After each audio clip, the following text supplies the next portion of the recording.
은혜 받으실 하나님 말씀은 신약 171페이지 요한복음 14장 1절에서 6절까지 말씀이 되겠습니다. 너희는 마음에 근심하지 말라. 하나님을 믿으니 또 나를 믿으라. 내 아버지 집에 거할 곳이 많도다. 그렇지 않으면 너에게 일렀으리라. 내가 너희를 위하여 거처를 예비하러 가노니 가서 너희를 위하여 거처를 예비하면 내가 다시 와서 너희를 내게로 영접하여 나 있는 곳에 너희도 있게 하리라. 내가 어디로 가는지 그 길을 너희가 아느니라. 도마가 이르되 주여 주께서 어디로 가시는지 우리가 알지 못하거늘 그 길을 어찌 알겠사옵나이까. 예수께서 이르시되 내가 곧 길이요 진리요 생명이니 나로 말미암지 않고는 아버지께로 올 자가 없느니라. 아멘.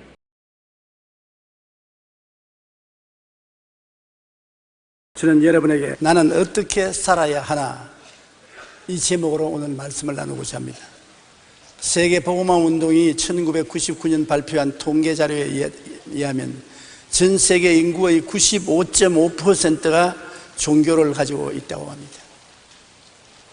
이것은 하나님의 형상과 모양대로 지음받은 모든 인간 안에는 영원을 사모하는 영혼이 있다는 것을 잘 보여줍니다. 그러므로 모든 인간은 본능적으로 그 영혼에서 우러나오는 소원인 종교심을 가지고 있습니다. 이 가운데 기독교는 33%에 불과하고 62.5%가 불교와 힌두교, 이슬람교 등 다른 종교입니다. 그러나 세계 인구의 95.5%가 종교를 가지고 있다는 사실은 모든 사람은 삶에 대한 불안감과 죽음에 대한 두려움의 무언가 영적이고 절대적인 존재자를 찾아 헤매고 있다는 단적인 증거인 것입니다. 종교를 왜 가집니까? 내가 이 세상에 삶에 불안하니까, 인간의 힘으로 헤쳐나갈 수 없는 많은 일들이 있으니까, 초인간적인 능력이 있다는 것을 마음속에 잠재의식적으로 알고 있으므로 종교를 가지게 되는 것입니다. 동물들은 종교를 가지고 있지 않습니다. 그들은 영혼이 없기 때문인 것입니다. 여러분은 영혼이 있기 때문에 잘못된 종교를 가질 수는 있지만은, 그러나 종교는 다 가지고 있습니다. 누구나 살아있는 동안 인생을 어떻게 살아야 하는가에 대한 질문을 반드시 해봐야 되고 또 하고 있습니다. 모든 사람이 아무리 부귀, 영화, 공명에 둘러싸여 있다 해도 그 순간에도 죽음의 열을 향해서 돌진해 옵니다. 언제고 내 이 삶은 종지부를 찍어야 합니다. 그러므로 왜 살까? 무엇 때문에 사는가? 나는 어디로 가는가? 안 물어볼 사람이 없습니다. 이처럼 누구에게나 죽음이란 삶의 한계점이 주어져 있기 때문에 그 마지막 날에 이르기까지 바르게 살아야만 합니다. 그러기 위해서는 삶의 나침반을 꼭 가지고 있어야만 하는 것입니다. 어떻게 살아야 하느냐? 이 망망대해의 인생의 바다에서 나침반이 없이 어떻게 바로 갈 수 있겠습니까?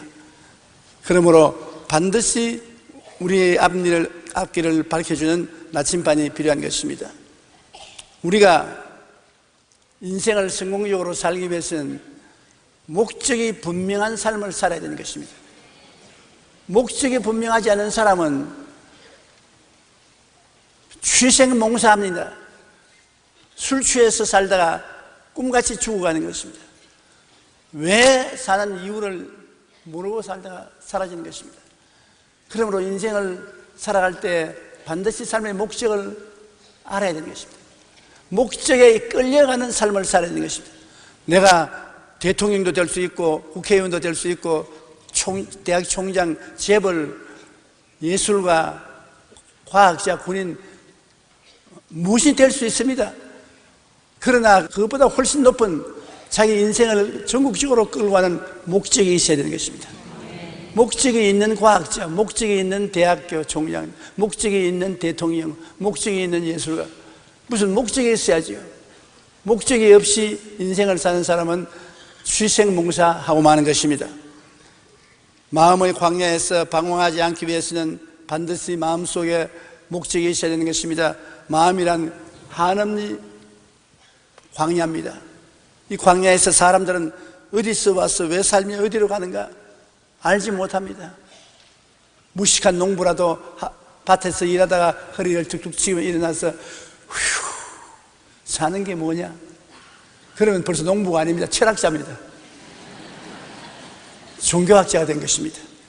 모든 사람은 인생의 삶의 목적을 찾기를 원하는 것입니다. 어디서 와서 왜 살며 어디로 가느냐? 미국 기독교계의 지도자 존 맥스웰은 성공하는 사람과 실패하는 사람의 차이점을 이렇게 설명했습니다. 성공하는 사람들은 삶의 목적과 비전이 있고, 성공하지 못하는 사람은 현재만 보고 지금만 보는 사람들이라고 말하는 것입니다. 성공하는 사람은 삶의 목적이 있어요. 삶의 비전이 있어요. 목적과 비전을 보고 달려가나, 실패하는 사람은 현재 내 발등에 떨어진 불만 봐요. 현재 내 앞만 바라봐요. 목적을 알지 못합니다. 미국 하버드 대학에서 목표가 사람의 인생에 미치는 영향에 대해 조사했는데 그 결과는 이렇습니다. 지능지수, 학력, 성장 배경 등이 비슷한 사람들을 대상으로 조사한 결과 27%는 목표가 없고, 60%는 목표가 희미하며 10%는 단기 목표를 갖고 있었습니다. 3%의 사람만이 분명한 장기 목표를 갖고 있었다고 합니다. 장기 목표를 갖고 있던 3%는 25년 후 사회 각계의 최고 인사가 되었고, 단기 목표를 갖고 있던 10%는 사회의 중상층 인사가 되었으며, 목표가 희미했던 60%는 중하위층이 되고, 목표가 없던 27%는 모두 최하위 생활을 하고 있었다는 것입니다. 목표가 이끄는 삶은 그렇게 중요한 것입니다. 삶의 목표가 있느냐 없느냐에 따라 이처럼 큰 차이가 납니다. 또한 목표를 가졌다 할지라도 그 목표를 얼마나 분명히 가졌느냐에 따라 삶의 모습은 크게 달라지는 것입니다. 그러므로 우리는 목적을 갖되 매우 분명한 목적을 갖고 살아야 합니다. 그래야 우리는 하나님이 주신 이 귀한 삶을 취생몽사하지 않게 되는 것입니다. 우리가 이 세상에 사는 동안에 방황하지 않고 어둠에 허덕이지 않고 살려면 빛과 진리 속에 살아야 되는 것입니다. 어두운 데는 빛이 필요한 것입니다. 거짓이 있는 곳에는 진리가 필요한 것입니다. 그러므로 이 광야 같은 인생을 올바르게 살기 위해서는 빛과 진리 속에 살아야 되는데, 그 빛과 진리가 누굽니까? 예수 그리스도인 것입니다. 안 그렇다고 하는 사람도 있을 것입니다. 나는 그렇다고 믿습니다. 그리고 거기 참이라고 나는 생각을 하고 확신합니다. 예수님만이 우리가 이 땅에 살면서 가지고 있는 마음의 죄책에서 해방시켜 줍니다. 사람들마다 마음에 죄책이 없는 사람이 없습니다. 아버지는 아버지로서 죄책이 있고, 엄마는 엄마로서 죄책이 있고, 정치인은 정치인으로서 죄책이 있고, 대통령은 대통령으로서 마음에 죄책이 있고, 이 죄책이 다 마음을 짓누르고 있습니다. 그러므로 이 죄책을 매일같이 씻어내고 평안을 갖고 인생을 살기 위해서는 예수님이 계셔야 되는 것입니다. 십자가에 못 박혀 내 죄 때문에 몸짓고 피 흘린 예수 그리스도를 주로 모시고 그 앞에 기도하고 죄를 씻고 평안하게 돼야 되는 것입니다. 이 세상에 때가 없는 사람은 한 사람도 없습니다. 세상에 사는 동안에 먼지와 때가 몸에 붙어요. 그러나 먼지와 때가 묻으면 목욕을 해야 되는 것입니다. 목욕을 안 하고 먼지와 때를 묻혀놓고 있으면 그 사람은 불성실한 사람인 것입니다. 우리가 죄를 지은 것은 피할 수 없습니다. 세상에 살면서 사람은 다 죄를 지어요. 그러나 죄를 회개할 수 있는 곳이 있는데도 불구하고 회개 안 하고 그냥 돌아다니면 버림받은 사람인 것입니다. 로마서 8장 1절로 2절에 이제 그리스도 예수 안에 있는 자에게는 결코 정죄함이 없나니 이는 그리스도 예수 안에 있는 생명의 성령의 법이 죄와 사망의 법에서 너를 해방하였습니다. 예수님 안에 있는 생명의 성령의 법이 우리를 죄와 사망의 법에서 해방하고 용서와 마음의 의를 허락해 주시는 것입니다. 그리고 우리가 예수님을 모실 때 인생의 허무와 무의미에서 해방이 되는 것입니다. 무엇 때문에 인생에 살고 있습니까? 삶의 의미가 무엇입니까? 요한복음 14장 6절에 예수께서 이르시되 내가 곧 길이요 진리요 생명. 예수님께서 말씀하시기를 삶의 의미와 진리는 바로 내다. 돈이 진리와 빛도 의미도 아니고 권력도 빛과 의미가 아닙니다. 왜냐하면 얼마에서 다 지나가는 것입니다. 돈도 지나가고 권력도 지나가고 다 지나가는 것입니다. 제가 50년 목회하는 동안에 우리 한국의 박정희 대통령으로부터 시작해서 지금까지 모든 대통령을 수없이 만나고 가까이 대화를 하고 함께 식사도 하고 여러 가지 토론도 했는데 지금 돌아보면은 없었던 것 같습니다. 꿈 같아요. 이 세상에 인간은 누구든지 태어나면 사라질 때가 오는 것입니다. 우리가 허무와 무의미에서 헤어나기 위해서는 영원한 생명을 주시는 예수 그리스도를 구주로 모시고 그리스도 안에 살아야 우리가 허무와 무의미에서 해방될 수 있는 것입니다. 예수 안에 있으면 죽었으나 천국에서 살아있으니까 또 장차 만날 터이니까 허무와 무의미에서 해방될 수 있는 것입니다. 죽음을 극복하고 영생을 얻기 위하여 우리는 예수를 만나야 되는 것입니다. 요한복음 11장 25절로 26절에 예수께서 이르시되 나는 부활이요 생명이니 나를 믿는 자는 죽어도 살겠고 무릇 살아서 나를 믿는 자는 영원히 죽지 아니하리니라고 말하는 것입니다. 그러므로 예수 그리스도 안에서 우리는 영원한 가정을 발견합니다. 하나님을 아버지로 부르게 되는 것입니다. 옛날에는 아버지를 몰랐는데 예수 그리스도를 통해서 아버지 앞에 나갈 수 있는 것입니다. 그리스도의 보혈을 통해서 우리가 죄사함을 받고 아버지 앞에 나가서 하나님이 나의 아버지가 되어서 아버지라고 부르게 되고 우리는 하나님의 자녀가 되는 것입니다. 아버지는 우리의 현재와 미래를 보장해 주시는 것입니다. 요한복음 14장 2절로 3절에 내 아버지 집에 거할 곳이 많도다. 그렇지 않으면 너희에게 일렀으리라. 내가 너희를 위하여 거처를 예비하러 가노니 가서 너희를 위하여 거처를 예비하면 내가 다시 와서 너희로 내게 영접하여 나 있는 곳에 너희도 있게 하리라. 예수 그리스도를 믿는 우리들은 이미 미래가 다 준비되어 있는 것입니다. 아버지께서 여러분이 있을 곳을 다 예비해 놓으신 것입니다. 그러므로 마음의 평안을 가지고 살아갈 수 있는 것입니다. 이 세상에 살 집이 없다는 것은 굉장히 슬픈 일입니다. 더구나 이 세상을 떠나서 영원한 세계에 들어갔는데 영원히 있을 곳이 없는 사람은 영원히 버림받은 사람인 것입니다. 얼마나 슬픈 일인 것입니까? 그러나 우리는 있을 곳이 많고 우리 주님이 우리 손잡고 아버지에게 가서 인사드리고 아버지가 우리 위해서 예비한 천국 나원으로 들어가 살게 되니 얼마나 기쁘고 즐겁습니까? 그러므로 그리스도 안에서는 이와 같은 큰 영광이 우리에게 주어지는 것입니다. 미국 시카고에 있는 러쉬 대학 병원에서는 1,200명의 노인들을 인터뷰하며 인생의 꿈과 목적을 질문해 보았습니다. 그 결과 인생의 확실한 목표와 방향이 있는 사람들은 그렇지 않은 사람보다 5년 이내에 사망할 확률이 절반 정도밖에 안 된다는 사실을 알게 되었습니다. 목적이 없고 방향이 없는 사람들보다도 훨씬 오래 살았습니다. 연구원들은 삶의 목적이 분명한 사람들에게는 그렇지 않은 사람들보다도 스트레스를 얻지 않은 호르몬이 더 많이 나온다는 것을 발견했습니다. 목적이 있는 사람 속에는 삶의 호르몬이 나와서 스트레스를 중화시키므로 빨리 늙지 않고 오래 산다는 것입니다. 그러므로 인생을 목적을 가지고 우리가 살아가는 것은 굉장히 중요한 것입니다. 우리는 목적이 분명한 삶을 살아야 합니다. 무엇보다도 빛과 진리 안에서 올바른 삶을 살기 위해서는 예수님을 믿어야 하는 것입니다. 그러면 죄와 허무와 무의미에서 해방되고 죽음을 극복하며 하나님과 함께 참 행복을 누리며 살아갈 수가 있기 때문인 것입니다. 그러므로 우리의 인생에 제일 중요한 것이 앞으로 영원히 살아갈 목표를 분명히 갖고 사는 것입니다. 목표가 이끄는 삶을 살아야 되는 것입니다. 무엇을 하더라도 궁극적인 목표에 보탬이 되는 삶을 살아야 되는 것입니다. 그렇기 때문에 그 나라와 그 의를 먼저 구하라. 그래야 모든 것을 너에게 더하시겠다고 말하는 것입니다.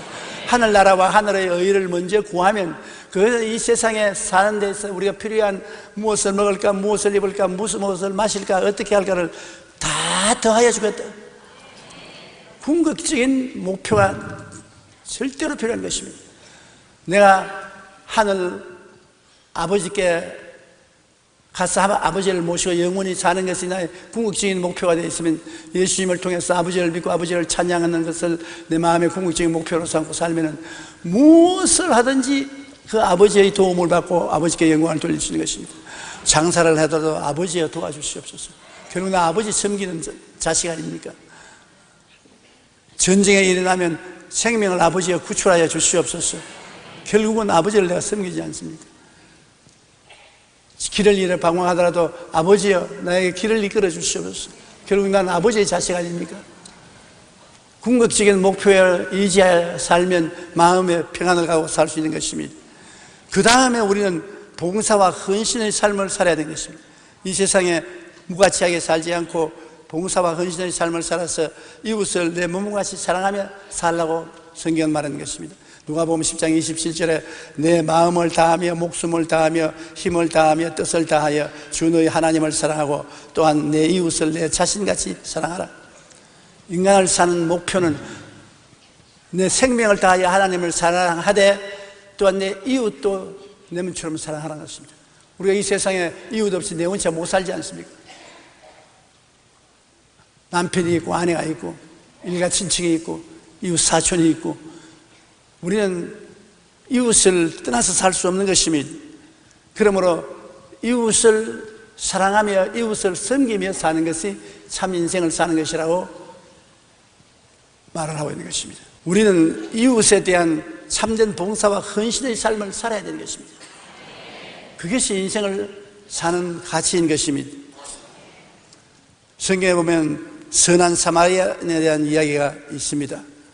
어떤 사마리아 사람은 여행하는 중에 거기 이르러 그를 보고 불쌍히 여겨 가까이 가서 기름과 포도주를 그 상처에 붓고 싸매고 자기 짐승에 태워 주막으로 데리고 가서 돌보아 주니라.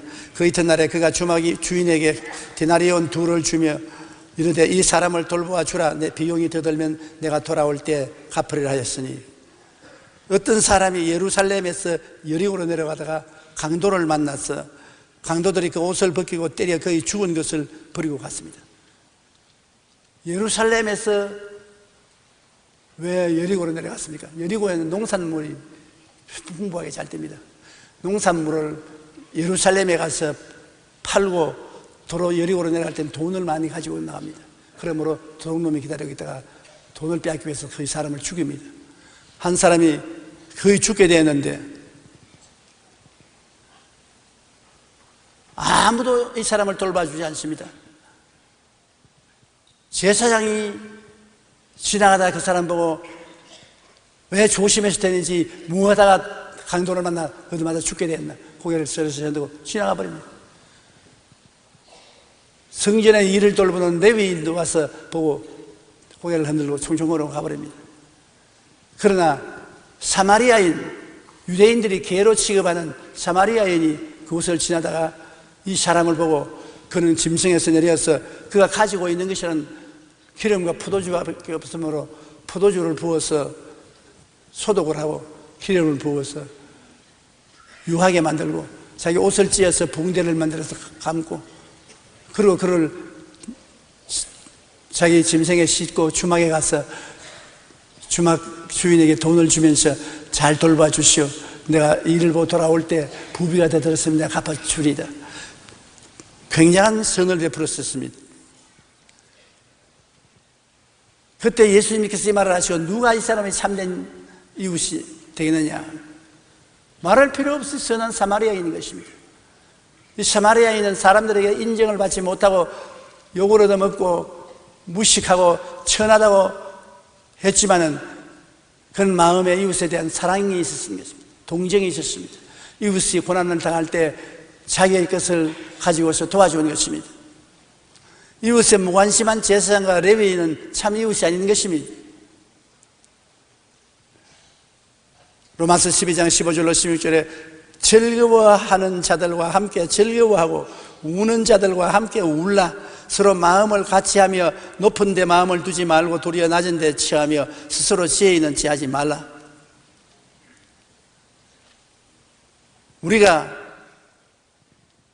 이웃과 인생의 짐을 같이 걸머쥐고 살라는 것입니다. 우는 자와는 같이 울고 웃는 자와는 같이 웃고 수고하고 무거운 짐진 자들은 우리가 도와주고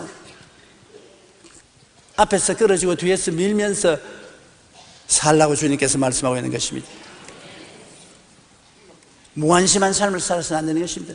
이웃이야 죽든 살든 나만 잘 먹고 잘 입고 잘 살면 된다.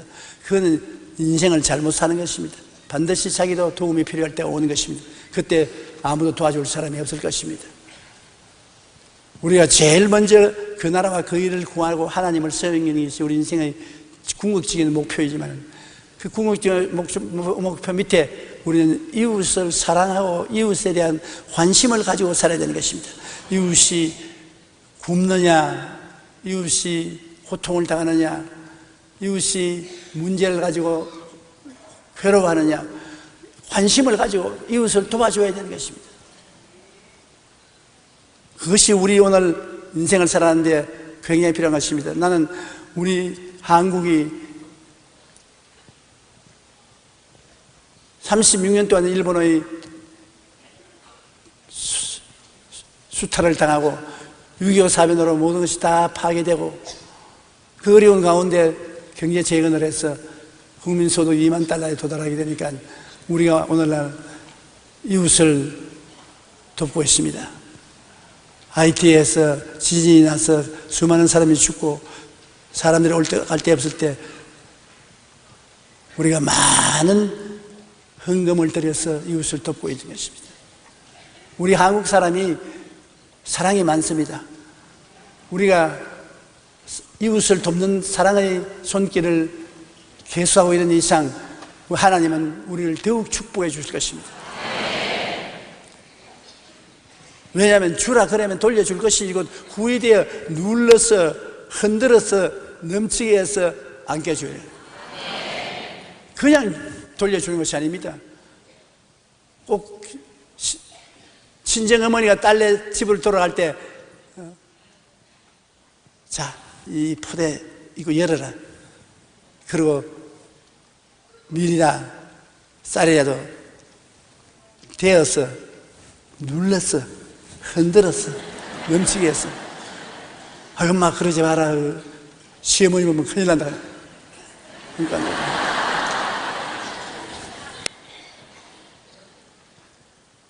하나님은 그러한 하나님이신 것입니다. 우리가 사랑과 행복 나누는 삶을 살고 있지 않습니까? 사랑과 행복 나누기 운동을 통해서 이 사회의 밑을 들여다보면 가슴이 아파 견딜 수가 없습니다. 제가 2년 동안 은퇴하고 난 다음 사랑과 행복 나누기 운동을 하고 있지 않습니까? 헐벗고 굶주리고 병들고 고통당하는 사람이 너무나 많습니다. 그런데 너무 무관심의 대상이 되어 있는 사람들이 많습니다. 우리가 가서 고통을 함께 나누어주고 사랑을 함께 나누어주면 얼마나 기뻐하고 좋아하는지 몰라요. 마태복음 25장 35절로 40절에 내가 줄일 때 너희가 먹을 것을 주었고 목마를 때 마시게 하였고 나그네 되었을 때 영접하였고 헐벗을 때 옷을 입혔고 병들었을 때 돌보아 옥에 갇혔을 때 와서 보았느니라. 그때 의인들이 말하기를 주님 언제 주님이 줄이고 목마르고 나그네 되고 헐벗고 병들고 옥에 갇혔습니까? 내가 이 적은 한 사람에게 한 것이 바로 나를 위해서 한 것이다. 무인정하고 무지하게 사는 사람은 주님 언제 주님이 줄이고 목마르고 나그네 되고 헐벗고 병들어서 옥에 갇힌 것을 보았습니까? 우리 그런 못 봤는데요. 이 적은 사람 한 사람에게 안 해준 것이 내게 안 해준 것이다. 그러므로 우리 이웃과 예수님과의 관계가 다 돼 있습니다. 왜냐하면 믿는 자나 믿지 않는 자나 다 주님이 창조한 인생이기 때문에 우리 주님과 연관성이 있는 것입니다. 우리가 이웃 사람을 도와주는 것은 바로 예수님을 도와주는 것입니다. 그러므로 이웃을 도와줄 때 예수님을 기쁘시게 한다는 것을 알아야 되는 것입니다. 너희가 여기 내 형제 중에 지극히 작은 자 하나에게 한 것이 곧 내게 한 것입니다. 지극히 적은 자 하나에게 도움을 베풀어 주는 것이 곧 예수님께 도움을 베풀어 준 것이라고 했으니 여러분 얼마나 놀라운 일인 것입니까? 우리가 도와주되 뭐 나는 아무것도 없으니까 뭘 도와줍니까? 사마리아인이 뭘 가졌습니까? 여행할 때 마시려는 포도주하고 그 기름 그것밖에 없었습니다. 기름은 하여 태양이 비추니까 피부가 건조해짐으로 기름을 바르는 것입니다. 저게 가진 것이라는 것은 포도주와 기름밖에 없습니다. 그걸 가지고 도와줬다. 포도주를 상처에 붓고 기름으로 유하게 하고 입은 옷 찢어서 두루마리를 찍어서 붕대를 만들어서 도와준 것입니다.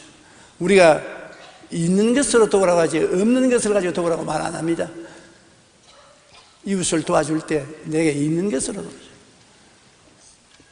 광야에 나갔을 때 남자만 5,000명, 부유자 기만 명이 왔을 때 예수님이 저들에게 먹을 것을 주라고 하지 않았습니까?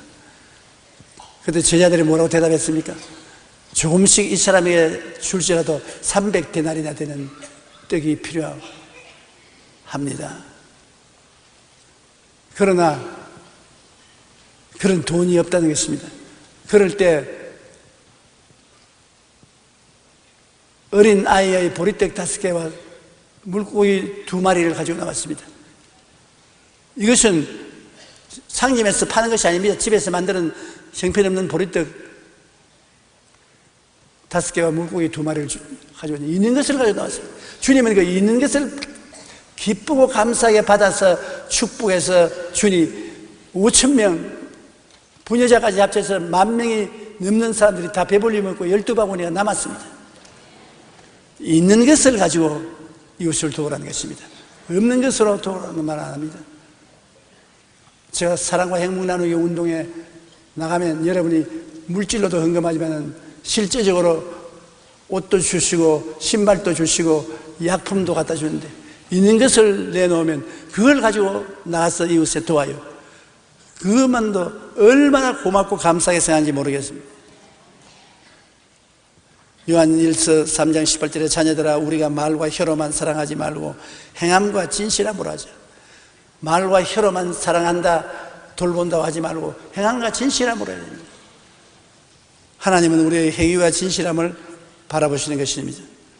신명기 15장 7절로 10절에 내 하나님 야훼께서 내게 주시는 땅 어느 성읍에서든지 가난한 형제가 너와 함께 거주하거든 그 가난한 형제에게 내 마음을 완악하게 하지 말며 내 손을 움켜쥐지 말고 반드시 내 손을 그에게 펴서 그에게 필요한 대로 쓸 것을 넉넉히 구워주라.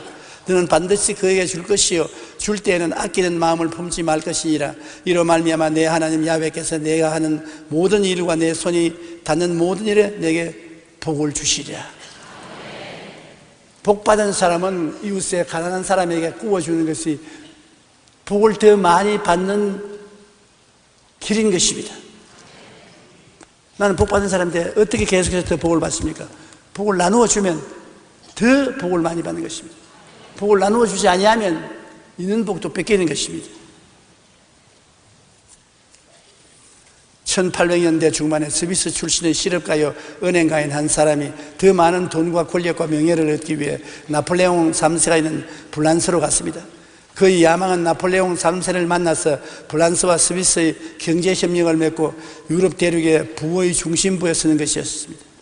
그가 파리에 도착했을 때 나폴레옹 황제는 오스트리아의 전쟁을 위해 이미 이탈리아 북부로 떠난 뒤였습니다. 그도 나폴레옹을 따라 전선으로 나갔다가 치열한 전투 의장에서 양국군의 시체와 피 흘리는 부상병들의 참상을 보게 되었습니다.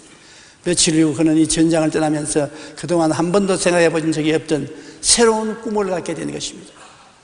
적군과 아군을 막론하고 부상당한 군인들을 치료하고 돌보는 일을 해야 되겠다. 나아가 그는 민족과 인종을 뛰어넘는 진정한 화해와 평화를 이룰 방법을 생각하게 되었습니다. 이것이 국제 적십자 운동이 탄생하게 된 배경으로 이 사람이 바로 적십자 운동을 창시한 앙리 듀냥이었습니다. 원래는 돈벌이 하러 갔다가 전장터에 비참한 부상당한 병사들이 죽어가는 것을 보고 그는 세계 적십자사를 만들어서 적군이나 아군 없이 사랑으로 돌봐주는 운동을 펼친 것입니다. 이 적십자 운동을 통해서 그동안 세계 수많은 전쟁터에서 적군이나 아군의 사랑과 도움을 받는 것이 말로 다 할 수 없는 것입니다. 자신의 부와 권력을 위해 치열한 전투가 벌어지는 전장에까지 뛰어들었던 그는 죽어가는 사람들을 보면서 인생의 올바른 의미를 새롭게 깨닫게 되었던 것입니다. 우리도 우리 주위에 고통받고 죽어가는 이웃을 위해 내 이웃을 내 몸처럼 사랑하라는 예수님의 말씀에 순종하여 기꺼이 봉사와 헌신의 삶을 살아야 합니다. 이웃을 위해서 봉사와 헌신의 삶을 사는 것은 정말 좋은 일이고 하나님 기뻐하시는 것입니다. 제2차 세계대전 당시 독일의 어느 마을에 작은 교회가 하나 있었습니다. 그 교회 안뜰에는 교인들이 돈을 모아서 예수님 상을 만들어서 세워놓았습니다. 그런데 연합군의 폭격을 받아서 예수님 상이 깨졌습니다. 전쟁이 끝나고 난 다음에 잿더미에서 예수님의 상을 이렇게 보니 두 팔이 끊어져 버렸습니다. 두 팔이 잘려나간 예수님의 몸뚱아리만 있는 동상을 갖다 놓고 교회에서 토론이 벌어졌습니다. 이걸 깨뜨려서 새로운 동상을 만드느냐, 아니면 팔 두 개를 만들어서 갖다 붙이느냐, 안 그러면 팔 없는 예수님 동상을 그대로 세우느냐. 격렬한 토론할 끝에 교인들이 동의하는 것은 팔 없는 그리스도의 동상을 그대로 세우자. 그러고 나는 그 밑에 이런 글을 적어 놓자. 주님은 팔이 없습니다. 당신의 팔이 필요합니다. 주님은 당신의 팔을 통해서 사랑을 베풀기를 원합니다. 당신의 팔을 빌려주십시오. 그 글자를 적어놨습니다. 그 동상에 서 있는 사람마다 그 동상을 보고 자기 팔을 봤습니다. 주님이 내 팔이 필요합니다. 동상에 있습니다. 주님은 사랑의 주님인데 사랑을 베풀려고 하니 내 팔이 필요하다. 그런데 내 팔로 주님의 일 안 하고는 안 되겠구나.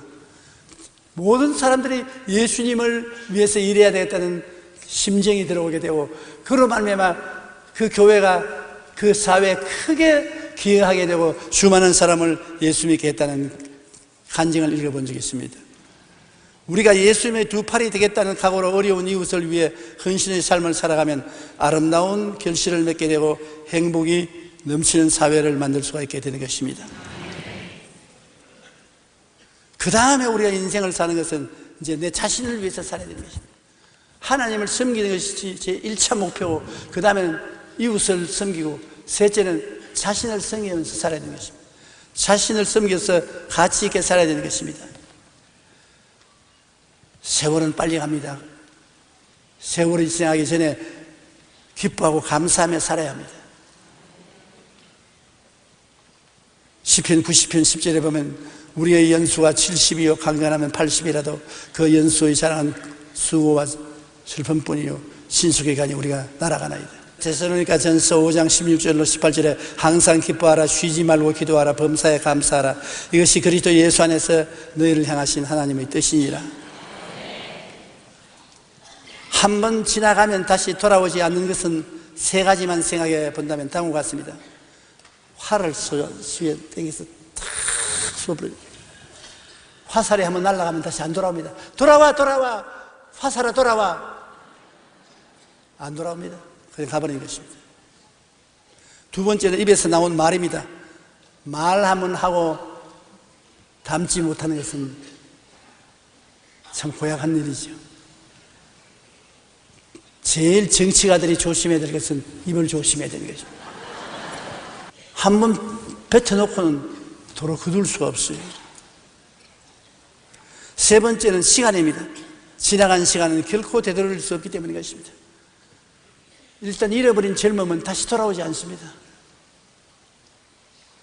그러므로 우리가 하나님이 주신 이 시간을 정말로 아껴서 행복하게 살아야 되는 것입니다. 세월이 다시 지나고 난 다음 나의 인생을 너무나 헛살았다고 탄식하면 얼마나 절망인 것입니까? 시간은 우리 삶 자체이며 우리의 생명 그 자체입니다. 그러므로 낭비 중에서도 가장 큰 낭비가 바로 시간을 허비하는 것입니다. 에베소 5장 16절로 17절에 세월을 아끼라 때가 악하니라. 그러므로 어리석은 자가 되지 말고 오직 주의 뜻이 무엇인가 이해하라. 주의 뜻을 알아. 가치 있는 일로 인생을 보내야지 무가치하게 세월을 보내면 안 되는 것입니다.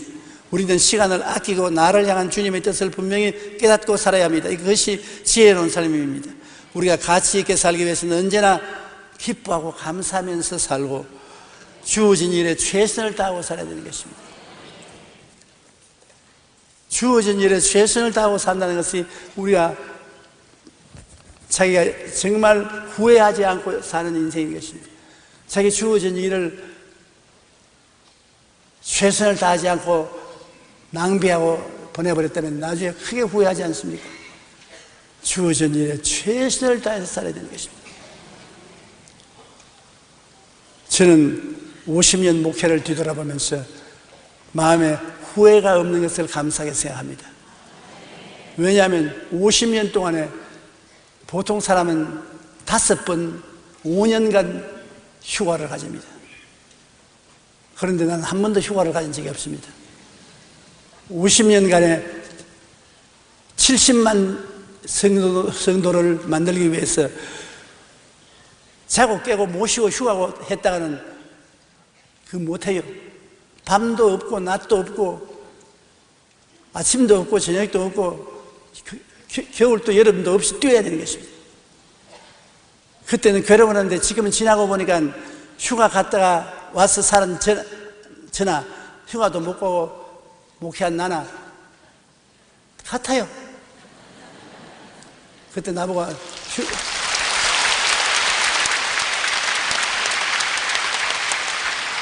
휴가도 안 가고 그렇게 산다고 좋은 일이 있을까 보냐 그렇게 말했는데 지금 그 친구들하고 나하고 만나보면 나는 과거를 돌아볼 때 후회할 것이 없고 만족하고 감사한데 그 친구들은 굉장히 후회가 많아요. 이것도 해볼 걸 저것도 해볼 걸 윗배기 들어서 늘 끌끌거리지만은 나는 끌끌거리지 않아요. 고린도전서 4장 2절에 맡은 자들에게 구할 것은 충성이니라. 우리가 무엇을 맡든지 충성을 다해야 되는 것입니다. 골로새서 3장 22절로 23절에 종들아 모든 일에 육신의 상전들에게 순종하되 사람을 기쁘게 하는 자와 같이 눈가림만 하지 말고 오직 주를 두려워하여 성실한 마음으로 하라. 무슨 일을 하든지 마음을 다하여 주께 하듯 하고 사람에게 하듯 하지 말라. 내가 사람을 섬기는 것도 주님을 섬기는 듯이 충성을 해야 되는 것입니다. 이렇게 한다고 누가 알아주겠노? 사람 보고 알아달라고 할 필요 없어요. 내 양심이 알고 하나님이 알면 됐어요. 반드시 그 충성은 그 보답을 가져오는 것입니다. 2004년 4월 2003년 올해의 이름 아름다운 중국 청년상이라는 시상식이 중국에서 있었는데 한 젊은이가 휠체어를 타고 등장합니다. 그 이름은 장원청으로 25세인 그는 앞으로 3년 정도밖에는 살지 못하던 근육병에 걸린 환자였습니다. 중국 사람입니다. 장원청은 정규 교육을 받지 못했지만 독학으로 글씨를 터득하고 작가의 꿈을 향해 처절하게 살았습니다. 그가 글씨 한자를 쓰는데 무려 6분이 걸렸습니다. 글자 한자 쓰는데 6분이 걸려요. 하루에 그가 쓸 수 있는 글자 수는 77자에 불과했습니다. 그런 그가 17만 자의 육필로 원고를 세상에 내놓았을 때 13억 중국인들은 모두 감동의 눈물을 흘렸다고 합니다. 그는 이렇게 말했습니다. 내가 사흘만 걸을 수 있다면 어머니의 가늘은 어깨에서 무거운 물통을 내려 내 어깨에 지겠다. 또한 전력을 다해 일하고 돈을 벌어 어머니가 가장 드시고 싶어 하면서도 비싸서 차마 못 사드시는 바나나를 사드리고 행복하게 모실 것이다. 이제 나에게 남은 삶이 얼마라는 것은 그리 중요하지 않다. 사람이라면 주어진 생에서 최선을 다해 살아가야 하지 않겠는가. 얼마나 내가 더 오래 사느냐 생각 안 한다는 것입니다. 얼마를 더 오래 살든 주어진 삶에 최선을 다해서 충실하게 사는 것이 자기의 의무라고 말하는 것입니다. 정신의학자 퀴블러 로스 캐슬러는 죽음 직전의 사람들 수백 명을 인터뷰했습니다. 그리고 그들이 말하는 인생에서 꼭 배워야 할 것들을 받아 책으로 적었는데 그것이 바로 인생수업이라는 책인 것입니다. 생의 마지막 순간에 이르러 많은 사람들이 떠올리는 것은 즐겁게 지낸 놀이의 순간이라고 합니다. 죽을 때 마지막 기억나는 것이 인생을 살 때 즐거워했던 그것이 마지막 기억이 난다는 것입니다. 지난날을 되돌아보면서 그들이 가장 많이 후회하는 것은 인생을 그렇게 심각하게 살지 않았어야 하는데 라고 합니다. 행복하고 즐거웠던 순간을 떠올리며 미소 짓지 못할 때 이들은 가장 안타까워했다는 것입니다. 내가 인생을 성실하게 살고 기쁘게 살고 행복하게 살고 가치 있게 사는 것이 죽을 때 기억나는 것이고 그 이후의 것은 기억나지 않는다고 말하는 것입니다. 퀴블로스는 이 책에서 우리의 비극은 인생이 짧다는 것이 아니라 정말로 중요한 것이 무엇인가를 너무 늦게 깨달았다는 것입니다. 우리가 정말로 후회 없는 인생을 살기 위해서는 죽음이라는 삶의 한계점이 있기 전에 지금이라도 빨리 남은 생애를 어떻게 살아야 할지 진지하게 생각해 봐야 하는 것입니다. 우리가 만족하고 행복한 삶을 살려면 우선 사는 목적을 분명히 안 후에 어려운 이웃을 위해 사랑과 행복을 나누는 봉사와 헌신된 삶을 살아가야 하고 항상 매일 기뻐하고 감사하며 주어진 삶에 최선을 다하고 하나님의 이름을 빛내는 삶을 살아야 합니다. 이러한 삶만이 참으로 후회하지 않은 올바르고 행복한 삶을 사는 것입니다. 하나님의 이름을 빛내고 살아야 하는 것입니다. 이사야 43장 7절에 내 이름으로 불려지는 모든 자 곧 내가 내 영광을 위하여 창조한 자를 오게 하라. 그를 내가 지었고 그를 내가 만들었느니라. 하나님은 당신의 영광을 위해서 우리를 지었고 우리를 만들었습니다. 그러면 우리는 하나님의 영광을 위해서 존재하는 인생들인 것입니다. 마태복음 5장 11절에 너희 빛이 사람 앞에 비치게 하여 그들로 너희 착한 행실을 보고 하늘에 계신 너희 아버지께 영광을 돌리게 하라. 우리의 존재의 모든 목적은 하나님께 영광을 돌리고 하나님의 영광의 빛이 되어서 우리의 개인 인생을 사는 것입니다. 그리고 행복하게 살아야 되는 것입니다. 한평생을 원망하고 탄식하고 가슴치고 울고 슬프게 살아서 뭐합니까? 행복하게 살아야 돼요. 전도서 3장 12절로 13절에 사람들이 사는 동안에 기뻐하며 선을 행하는 것보다 더 나은 것이 없는 줄을 내가 알았고 사람마다 먹고 마시는 것과 수고함으로 낙을 누리는 그것이 하나님의 선물인 줄로 또한 알았도다. 먹고 마시는 것과 수고함으로 낙을 누리는 것, 이것 하나님의 선물인 줄 알아요. 수고하고 사는 인생 중에 낙을 가지고 살아야 돼요. 행복하게 살아야 되는 것입니다. 여러분이 불평, 원망, 당신하고 살면 인생이 사는 것이 아닙니다. 행복하게 살아야 돼요. 그러므로 우리가 부부간에 살아도 아내도 남편이 행복하게 인생을 살도록 협조해주고 남편도 아내가 행복하게 인생을 살도록 협조를 해줘야 되는 것입니다. 나를 섬기라고 하고 내 중심으로 내 고집으로 살아서는 안 됩니다. 인생이란 같이 협동해서 사는 것이지 앞에서 끌어주고 뒤에서 밀면서 협조해서 사는 게 인생이지 내가 걸어가는데 전부 끌려오라고 이런 방식으로 인생을 살면 안 되는 것입니다. 옛날에는 호랑이 담배 피울 때 그렇게 살았는지 모르겠지만 요사이는 그렇게 살면 안 돼요. 요사이 젊은이들 그렇게 사는 젊은이들 없습니다. 남편이나 아내나 서로 동등한 인격을 가지고 서로 도와주면서 살아야지. 지금이라도 여러분 생활의 방향을 행복해질 수 있는 방향으로 바꾸십시오. 많이 웃고 많이 감사하고 시간 있으면 친구들하고 놀러도 많이 가요. 관광도 많이 가시고 마음의 기쁨과 즐거움을 가지고 살게 된 여러분이 되어야 되는 것입니다. 전남대학교 이과대학 정신과 교수로 올해 정년 퇴임한 국제정신분석가 이무석 박사가 이과대학에 다닐 때의 일입니다. 당시 교수님 중에는 호암을 치르고 욕도 잘하는 매우 무서운 분이 한 분 계시는데 심지어 수술 중에 실수한 레지던트를 때려서 발로 차서 내쫓았다는 소문이 들리기도 했습니다.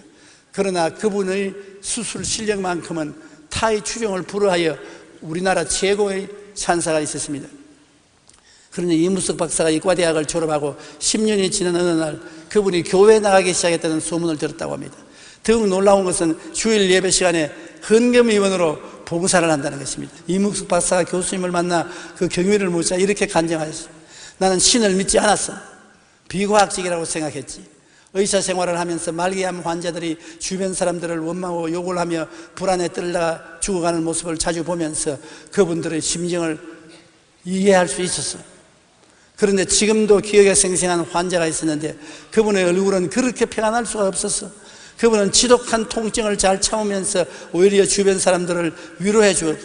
내가 회진해 나가면 그분은 언제나 나에게 웃으며 감사하다고 했어. 나는 그때 나라면 저렇게 죽음 앞에서 배달할 수 있을까? 저분에게는 무언가 있다, 그런 생각을 하고 나중에 그 이유를 알았는데 그분은 예수님을 믿고 있었어. 그분에게 죽음은 삶의 끝이 아니라 새로운 삶의 시작이었지. 그 주위를 살펴보니 예수님을 믿는 사람들은 죽음 앞에서도 다르더라. 내가 예수님을 믿게 된 데 대해는 다른 이유도 있지만 그분의 영향이 제일 컸다, 그렇게 말했습니다. 인간은 누구나 삶의 한계점인 죽음 앞에서 불안과 두려움에 떱니다. 그러나 우리가 올바른 삶의 나침판을 가지고 삶의 목적을 분명히 하고 봉사와 헌신의 삶을 살며 가치 있는 삶을 살았을 때 우리는 죽음 앞에서도 미소 지으며 감사하고 평안하게 죽을 수 있습니다. 안 죽으면 이게 제일 좋은데, 그런데 죽는 것을 어떻게 합니까? 다 죽거든요. 사람은 어찌할 수 없이 죽는 것입니다. 한 번 죽는 것은 정한이지요. 죽고 난 다음에는 심판이 있습니다. 그러나 예수님께서 우리에게 뭐라고 말씀하셨습니까?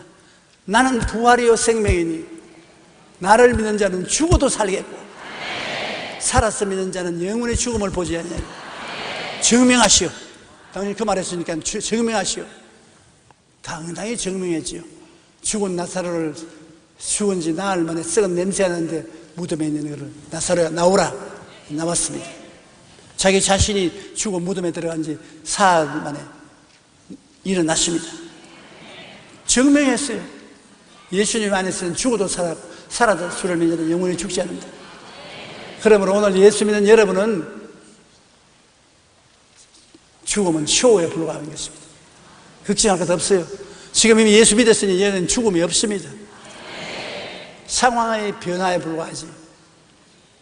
육의 사람이 영의 사람으로 변화된 체험에 불과하죠. 그렇기 때문에 그것을 확실히 알면 죽음이 다가오면 조금 두려워하려다가 그만두는 것입니다.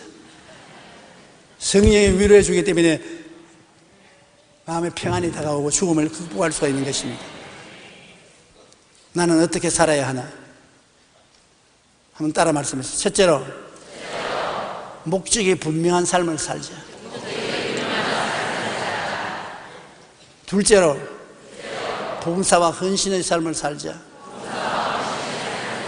셋째로, 가치 있는 삶을 살자. 그렇게 하면 올바르게 살게 되는 것입니다. 후회하지 않고 살게 되는 것입니다. 기도드리십시다. 하나님 아버지, 우리는 다 죽어야 됩니다. 이 한 해가 지나고 나면 이 교회와 계시 중에 많은 분들이 이 교회를 떠나 갔을 것입니다. 그러므로 우리가 반드시 예수님을 믿고 구원을 받고 하나님의 자녀가 되고 죽음을 극복하고 살아야 됩니다. 믿음이 없이 죽음의 노예가 되어 산다는 것은 너무나 비극인 것입니다. 성령으로 역사하셔서 모두 다 예수 믿고 구원받게 도와주시옵시고 가치 있는 삶을 살게 도와주시옵소서. 예수님 이름으로 기도드립니다. 아멘. 은혜 받으실 하나님 말씀은 신약성경 갈라디아서 6장 7절로 9절까지 말씀이 되겠습니다. 스스로 속이지 말라. 하나님은 만물이 여김을 받지 아니하시나니 사람이 무엇으로 심든지 그대로 거두리라. 자기 육체를 위하여 심는 자는 육체로부터 썩어진 것을 거두고 성령을 위하여 심는 자는 성령으로부터 영생을 거두리라. 우리가 선을 행하되 낙심하지 말지니 피곤하지 아니하면 때가 이름에 거두리라. 아멘. 오늘 저는 여러분과 함께 무엇으로 심든지 그대로 거둔다는 말씀으로 은혜를 나누고자 합니다. 콩 심은 데 콩 나고 팥 심은 데 팥 난다는 말은 우리나라 속담입니다. 원인 없이 우연한 결과란 결코 없습니다. 물론 심고 거두는 일이 인생사에 있어서는 자연 환경과 같이 꼭 부러지게 나타나는 것은 아닙니다. 또 자기 당대에 나타나지 않을 때도 많습니다. 그러나 먼 눈으로 볼 때, 역사의 교훈을 통해 볼 때 개인이나 국가나 심은 대로 거두는 것은 사실입니다. 일본이 만주사변을 일으켜 중국을 침략할 당시 세계 역사학자 대회가 있었습니다. 그곳에 저명한 영국의 역사학자인 토인비 박사가 참석해서 일본의 역사학자와 이야기를 나누게 되었습니다. 토인비 박사가 일본 역사학자에게 일본이 만주를 침략하고 대동아 전쟁을 일으킴으로써 무슨 이익을 얻을 수 있다고 생각합니까? 라고 물었습니다. 이 말에 일본 역사학자는 일본이 전쟁을 일으킨 것은 온 아시아 사람을 더 잘 살게 하기 위함입니다라고 대답했습니다. 그러자 토인비 박사가 일본 역사학자의 눈을 뚫어지게 바라보며 이렇게 말했습니다. 일본의 침략 행위는 패망의 씨앗을 심은 것입니다. 그러므로 장차 일본은 역사의 심판을 받아 반드시 멸망하고 말 것입니다. 결국 일본은 토인비 박사의 말처럼 역사의 심판을 받아 패전국이 되었고 그들이 품었던 헛된 야망도 물거품이 되고 말았습니다. 개인이건 민족이건 국가건 그들이 무엇으로 심든지 그대로 거두는 것을 보여주는 것입니다. 그러나 반드시 악을 심고 재앙을 거두는 것만 아닙니다. 선을 심으면 축복으로 거두게 되는 것입니다. 어느 폭풍우가 심하게 몰아치던 날 한 노부부가 작은 호텔에 들어와 방을 찾았습니다. 그러나 호텔 방은 이미 만원이었습니다. 다른 호텔 방이 없기는 마찬가지였습니다. 노부부는 난감한 표정으로 길거리에서 잠을 청할 수도 없고 어찌할 바를 몰라 당황했습니다. 그때 그 호텔에서 근무하는 조지 볼트라는 종업원이 다가와서 이래가 날씨가 싸나운데 연세 드신 어른들을 마냥 스승이게 해서 죄송합니다. 괜찮으시다면 오늘 제 방에서 주무십시오 라고 말했습니다. 노부부는 한동안 망설였지만 종업원의 간격한 권유로 그의 방에서 묵었습니다. 다음날 아침 그들은 계산을 하면서 종업원에게 이렇게 말했습니다. 당신을 위해 미국에서 제일 좋은 호텔을 지어주겠소. 종업원은 노부부가 농담을 한다고 생각하며 미소로 대답하고 공손히 절을 했습니다. 그런데 몇 년 후 그는 그 노부부로부터 뉴욕으로 오라는 초청장을 받았습니다. 종업원이 도착하자 노부부는 그를 길 모퉁이의 웅장한 새 건물 앞으로 데려갔습니다.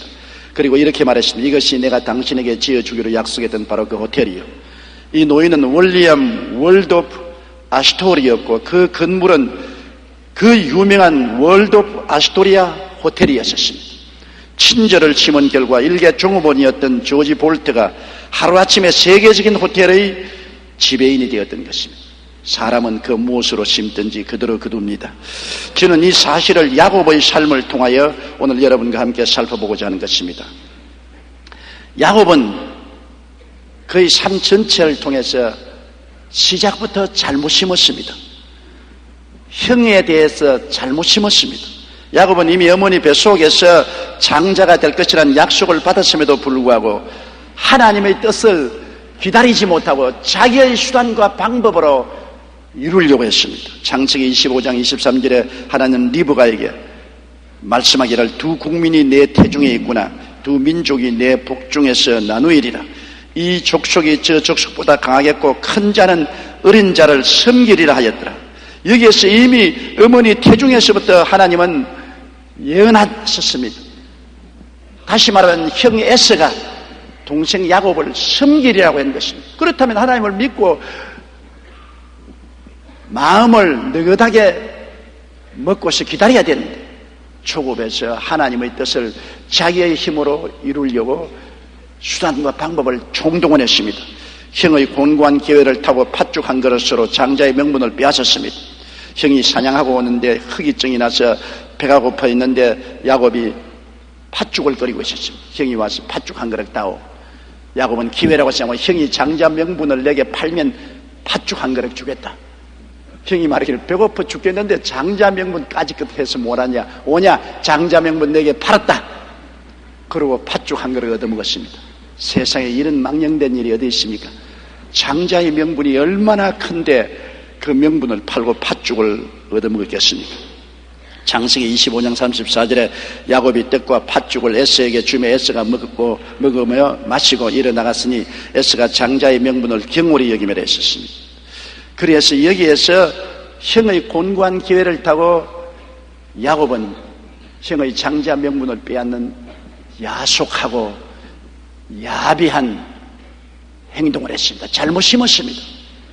결코 좋은 결과를 맺을 수 없는 악의 씨앗을 심은 것입니다. 그 다음에는 또 아버지를 속이고 어머니와 합작하여 장자의 축복을 도적했습니다. 야곱이 장자가 아닌데 아버지 이삭이 나이 많아 눈이 어둡고 이제 세상 뜰 날이 가까우니까 장자에게 반드시 복을 빌어주거든요. 복을 빌어주면 그 복이 많은 것입니다. 야곱은 장자가 아니니까 그 복을 직접 받을 자격이 없는데 이삭이 에서를 불러가지고서 야 너가 장자냐느냐, 내가 이제 세상을 뜨기 전에 너에게 복을 한껏 빌어줄 테니까 나가서 사냥하여 내가 좋아하는 짐승을 잡아와서 요리를 해서 오너라. 내가 맛있게 먹고 마시고 너에게 한껏 복을 주겠다. 이 이야기를 같이 있던 어머니 리브가가 들었습니다. 리브가는 에서보다도 야곱을 사랑했거든. 야곱을 불러서 야 너 아버지가 에서에게 복을 주겠다니 나는 에서가 복받기를 원치 않는다. 내가 복받기를 원한다. 당장 짐승에 우리에 와서 짐승을 잡아서 오너라. 내가 요리하마. 그래서 야곱이 짐승을 잡아오니 에서의 부인된 리브가야 남편의 입맛을 너무 잘하지 않아요. 인류 요리를 만들었어. 그래서 그 둘째 아들 야곱에게 음식을 들려서 아버지에게 대접하고 복을 받도록 한 것입니다. 아버지에게 들어갈 때 그 둘째 아들 목에다가 염소틀을 감고 손에도 염소틀을 발라서 마다달처럼 부슬부슬 털이 나게 한 것입니다. 야곱이 들어가서 아버지가 원하시는 대로 짐승을 잡아서 요리를 해왔습니다. 나는 아버지의 맏아들 에서연이 나를 축복해 주시옵소서. 그래서 아버지가 가만히 눈을 끔벅끔벅 하더니 눈이 어두워서 안 보이니까 귀하다. 목소리는 꼭 둘째 놈 야곱 목소리 같은데 네가 과연 내 맏아들이냐? 가까이 오너라 한번 보자. 가까이 와서 옷의 냄새를 맡으니까 어머니가 이미 형의 옷을 입혔으니까 형의 냄새가 나거든. 어디 만져보자. 목을 만져보고 손을 만져보니 양털이 있어 부슬부슬하거든. 목소리는 야곱의 목소리인데 냄새는 형은 에서의 냄새고 털도 부슬부슬 났으니 에서로구나. 그래서 아버지가 축복을 해주었습니다. 창세기 27장 28절로 29절에 하나님은 하늘의 이슬과 땅의 기름짐이며 풍성한 곡식과 포도주로 내게 주시기를 원하노라. 만민이 너를 섬기고 열국이 내게 굴복하리니 내가 형제들의 주가 되고 내 어미의 아들들이 내게 굴복하며 내게 저주하는 자는 저주를 받고 내게 축복하는 자는 복을 받기를 원하노라. 잘못 심었습니다. 사기쳤습니다. 어머니와 합쳐서 사기를 쳤다고요.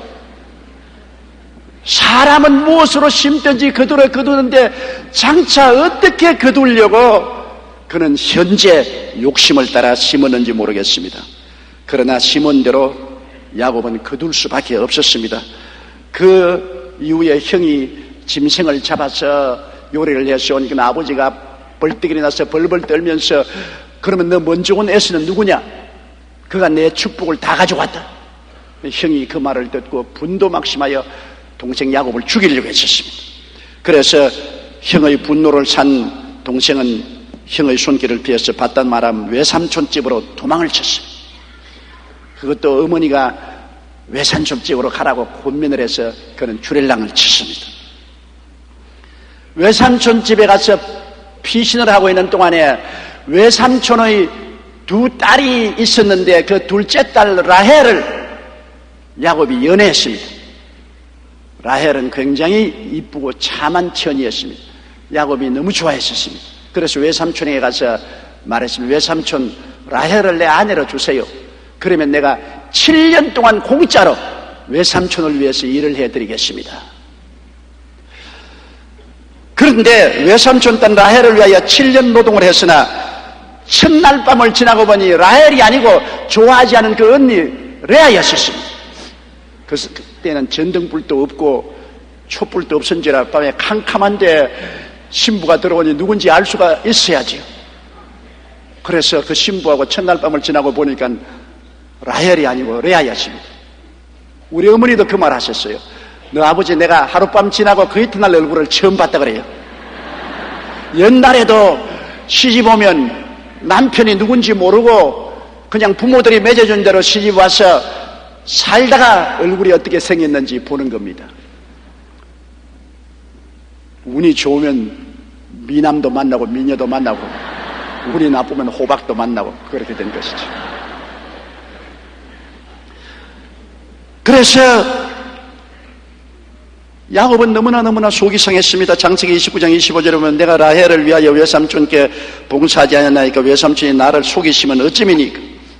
자기가 형 속인 것은 모르고 아버지 속인 것은 모르고 외삼촌이 자기를 속여서 7년 동안 공짜로 노동력을 사용하고 둘째 딸 라헬을 주지 않고 레아를 준 데 대해서는 분도 막심하고 원통하게 느낀 것입니다. 그때 외삼촌이 말했습니다. 라반이 가로되 형보다 아우를 먼저 주는 것은 우리 지방에서 하지 아니한다이라. 이를 위하여 7일을 채우라. 우리가 그도 내게 주리니 내가 그를 위하여 또 7년을 내게 봉사할지니라. 외삼촌은 단단히 공짜로 외조카의 노동력을 사용하려고 했습니다. 또 7년을 더 일해라. 그러면 라헬을 주겠다. 그래서 라헬을 얻기 위해서 또 7년 동안 뼈가 으스러지게 일을 했습니다. 단단히 사기를 당했습니다. 그런데 그동안에 외삼촌은 야곱의 월급을 계속 속였습니다. 얼마 월급을 주겠다고 했다가 또 속이고 또 얼마 월급을 주겠다고 또 속였습니다.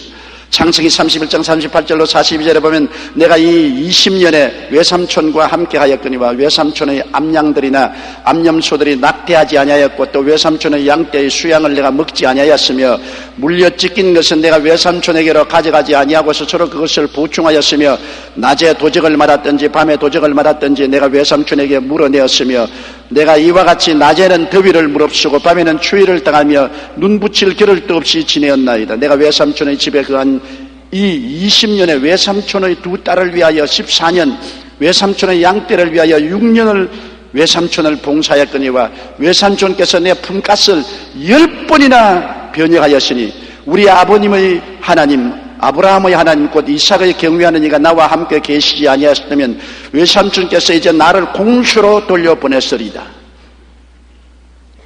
20년 동안 외삼촌 집에 살면서 처음부터 끝까지 빨가벗겼습니다. 완전히 사기당했었습니다.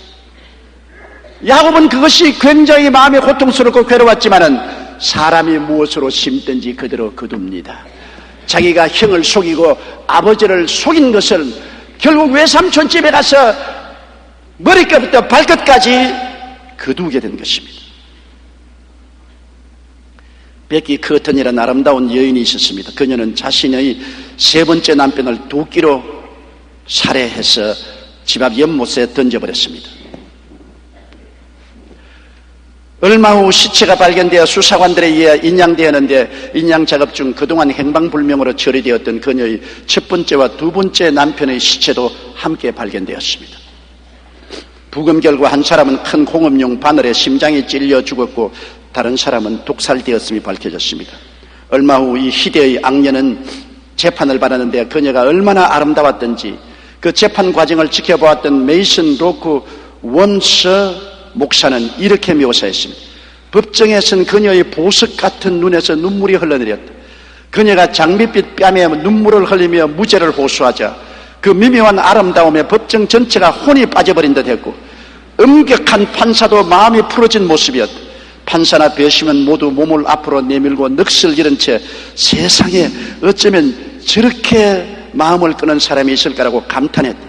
결국 판사와 배심원들은 이렇게 아름다운 여인이 그토록 잔인하게 사람을 죽일 수가 없다고 생각해서 증거가 부족하다는 이유로 무죄 판결을 내렸다. 판결이 끝난 후 베키 커튼은 보란듯이 배심원이었던 사람과 결혼해 사치 행각을 벌였다. 그러나 얼마 지나자 그녀의 자신의 친오빠가 그 여동생을 살해하고 말았다. 사람은 속일 수 있어도 하나님은 속일 수 없습니다. 자신이 심은 대로 거둔 것입니다.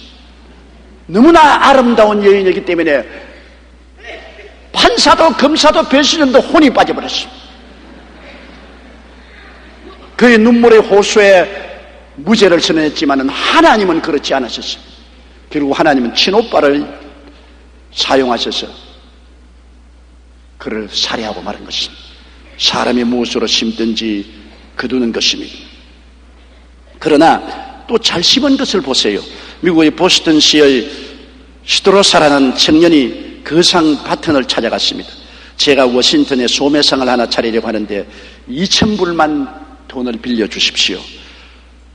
바튼은 담보물을 주면 그렇게 하겠다고 했습니다. 그러나 시드로사에게는 담보로 내놓을 만한 것이 없었습니다. 회사 규정상 확실히 담보물 없이는 돈을 빌려줄 수 없었지만 버튼은 그 청년에게 믿음이 갔습니다. 그래서 장래가 촉망되는 젊은이에게 투자하는 마음으로 선뜻 무담보로 2,000불을 빌려주었습니다.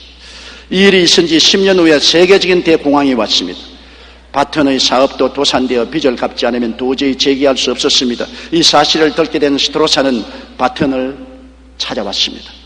얼마나 부채를 지셨습니까? 75,000달러요. 이번엔 제가 그 금액을 드리겠습니다. 전에 선생님께서 빌려주신 돈으로 저는 사업을 잘 꾸려 나가서 큰 부자가 되었습니다. 아니 그때 그 돈은 벌써 다 갚았는데 뭘 또 준다는 것입니까? 내가 빌려준 2,000불 다 당신이 갚지 않았어. 이 말에 시드로사는 아닙니다. 선생님께서 빌려주신 돈은 모두 갚아드렸지만 도와주셨던 그 은혜는 그대로 남아있습니다. 이렇게 어려운 때에 제가 조금이라도 도움이 될 수 있다면 돕는 것이 저의 의무입니다며 그에게 도와주었습니다. 덕분에 바튼은 재기할 수 있었고 이 두 사람은 모두 사업에 크게 성공했다고 합니다. 어려운 청년에게 베풀었던 도움이 자신이 어려울 때 더 큰 도움으로 돌아왔던 것입니다. 사람이 무엇으로 심든지 그대로 거두리라. 악을 심으면 재앙으로 거두고 선을 심으면 축복으로 거두게 되는 것입니다. 야곱은 형에게 잘못한 그 행위가 20년 후에 거둘 줄은 꿈에도 몰랐습니다. 그가 처자를 거느리고 자기의 짐승떼를 거느리고 고향 산천으로 돌아오는데 고향에는 형이 버티고 있잖아요. 그래서 사자를 형에게 보냈습니다. 아우가 20년간 외삼촌 집에 있다가 돌아오니 받아주십시오. 그런데 그 사자가 얼굴이 백지장같이 되어 혼비백산해서 돌아왔습니다. 그 말을 하자마자 당신의 힘이 400명의 장정을 거느리고 무장하고 출동을 했습니다. 형은 20년 동안 이를 갈았습니다. 이놈 어디 두고 보자. 내가 너에게 복수하겠다. 그래서 동생이 온다는 말을 듣고 400명의 장정을 무장시켜서 왔습니다. 동생 한 사람 처치하는데 여러분 400명의 무장한 청년을 데리고 오다니 무시무시하지 않습니까? 그 말을 듣고 야곱은 창자가 녹는 것 같았습니다. 창세기 32장 7절로 12절에 야곱이 심히 두렵고 답답하여 자기와 함께한 종자와 양과 소와 약대를 두 떼로 나누고 가로되 에스가 와서 한 떼를 치면 남은 떼는 피하리라 하고 야곱이 또 가로되 나의 조부 아브라함의 하나님 나의 아버지 이삭의 하나님 야훼여 주께서 전에 내게 명하시기를 내 고향 내 족속에게로 돌아가라 내가 내게 은혜를 베풀리라 하셨나이다. 나는 주께서 주의 종에게 베푸신 모든 은총과 모든 진리를 조금이라도 감당 수 없사오나 내가 내 지팡이만 가지고 이 요단을 건넜더니 지금은 2때나 이루었나이다. 내가 주께 간구하오니 내 형의 손에서 에서의 손에서 나를 건져내시옵소서. 내가 그를 두려워하면 그가 와서 나와 내 처자들을 칠까 금내미니이다. 주께서 말씀하시기를 내가 정녕 내게 은혜를 베풀어 내 시로 바다에 셀 수 없는 모래같이 많게 하시려 하셨나이다. 그렇게 하나님께 기도하고 난 다음에 형의 마음을 어찌하든지 유하게 하려고 형에게 선물을 보냈었습니다. 창세기 32장 13절로 21절에 야곱이 거기서 격려하고 그 소유 중에 형 에서를 위하여 예물을 태가니 암염소가 200이요 수염소가 20이요 암양이 200이요 수양이 20이요 전나는 약대 30과 그 새끼 암소 40이요 황소가 10이요 암나귀가 20이요 그 새끼 나귀가 10이라 그것을 각각 때로 나누어 종들의 손에 맡기고 그 종들에게 이르되 나보다 앞서 건너가서 각대로 상거가 뜨게 하고 그가 또 앞선 자에게 부탁하여 가로되 내 형 에서가 너를 만나 묻기를 내가 네 사람이며 어디로 가느냐 내 앞에 것은 네 것이냐 하거든 대답하기를 주의 종 야곱의 것이요 주가 주 에서에게로 보내는 예물이오며 야곱도 우리 뒤에 있나이다 하라 하고 그 둘째와 셋째와 각 때를 따라가는 자에게 부탁하여 가로되 너희도 에서를 만나거든 곧 이같이 그에게 구하고 또 너희는 말하기를 주의 종 야곱이 우리 뒤에 있다 하라 하니 이는 야곱의 생각에 내가 내 앞에 보내는 예물로 형의 감정을 푼 후에 대면하면 형이 혹시 나를 받으리라 함이었더라. 그 예물은 그의 앞서 행하고 그는 무리 가운데 격려했습니다. 그러나 예물을 보내고 난 다음에도 마음의 불안해서 견딜 수가 없습니다. 형이 예물은 예물대로 받고 단칼에 자기의 가족을 칠지 누가 합니까? 불안하고 초조해서 견딜 수가 없습니다. 그래서 최후의 결정하기를 에라 빈손 들고 왔으니 빈손 들고 인생을 또 출발해야지. 다 빼앗기면 그 다음 처자를 내 앞서 세워놓자. 정말 나를 죽일 생각이 있으면 내 처자를 칠 것이 아닌가.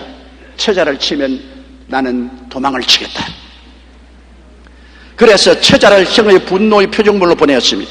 창세기 32장 22절에 밤에 일어나 두 아내와 두 여종과 11 아들을 인도하여 야복 나루트를 건너게 했습니다.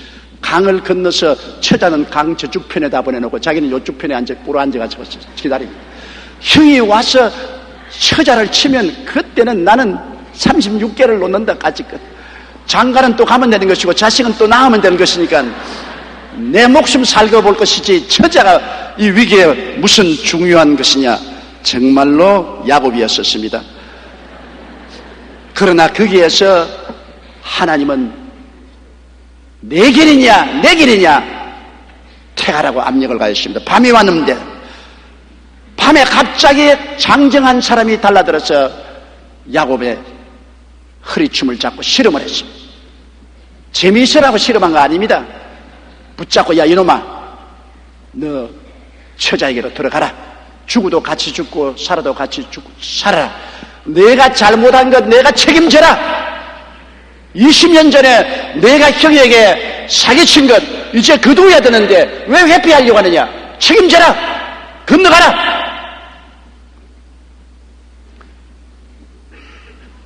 야곱은 안 건너갈랍니다. 나 감당 못해요. 나 살아야 되겠어요. 내 짐승 다 잃어버리고 내 처자식들 다 죽더라도 나만 살아야 됩니다. 야곱은 책임 회피. 그러나 하나님은 책임 걸머져라. 네가 목을 내어놓고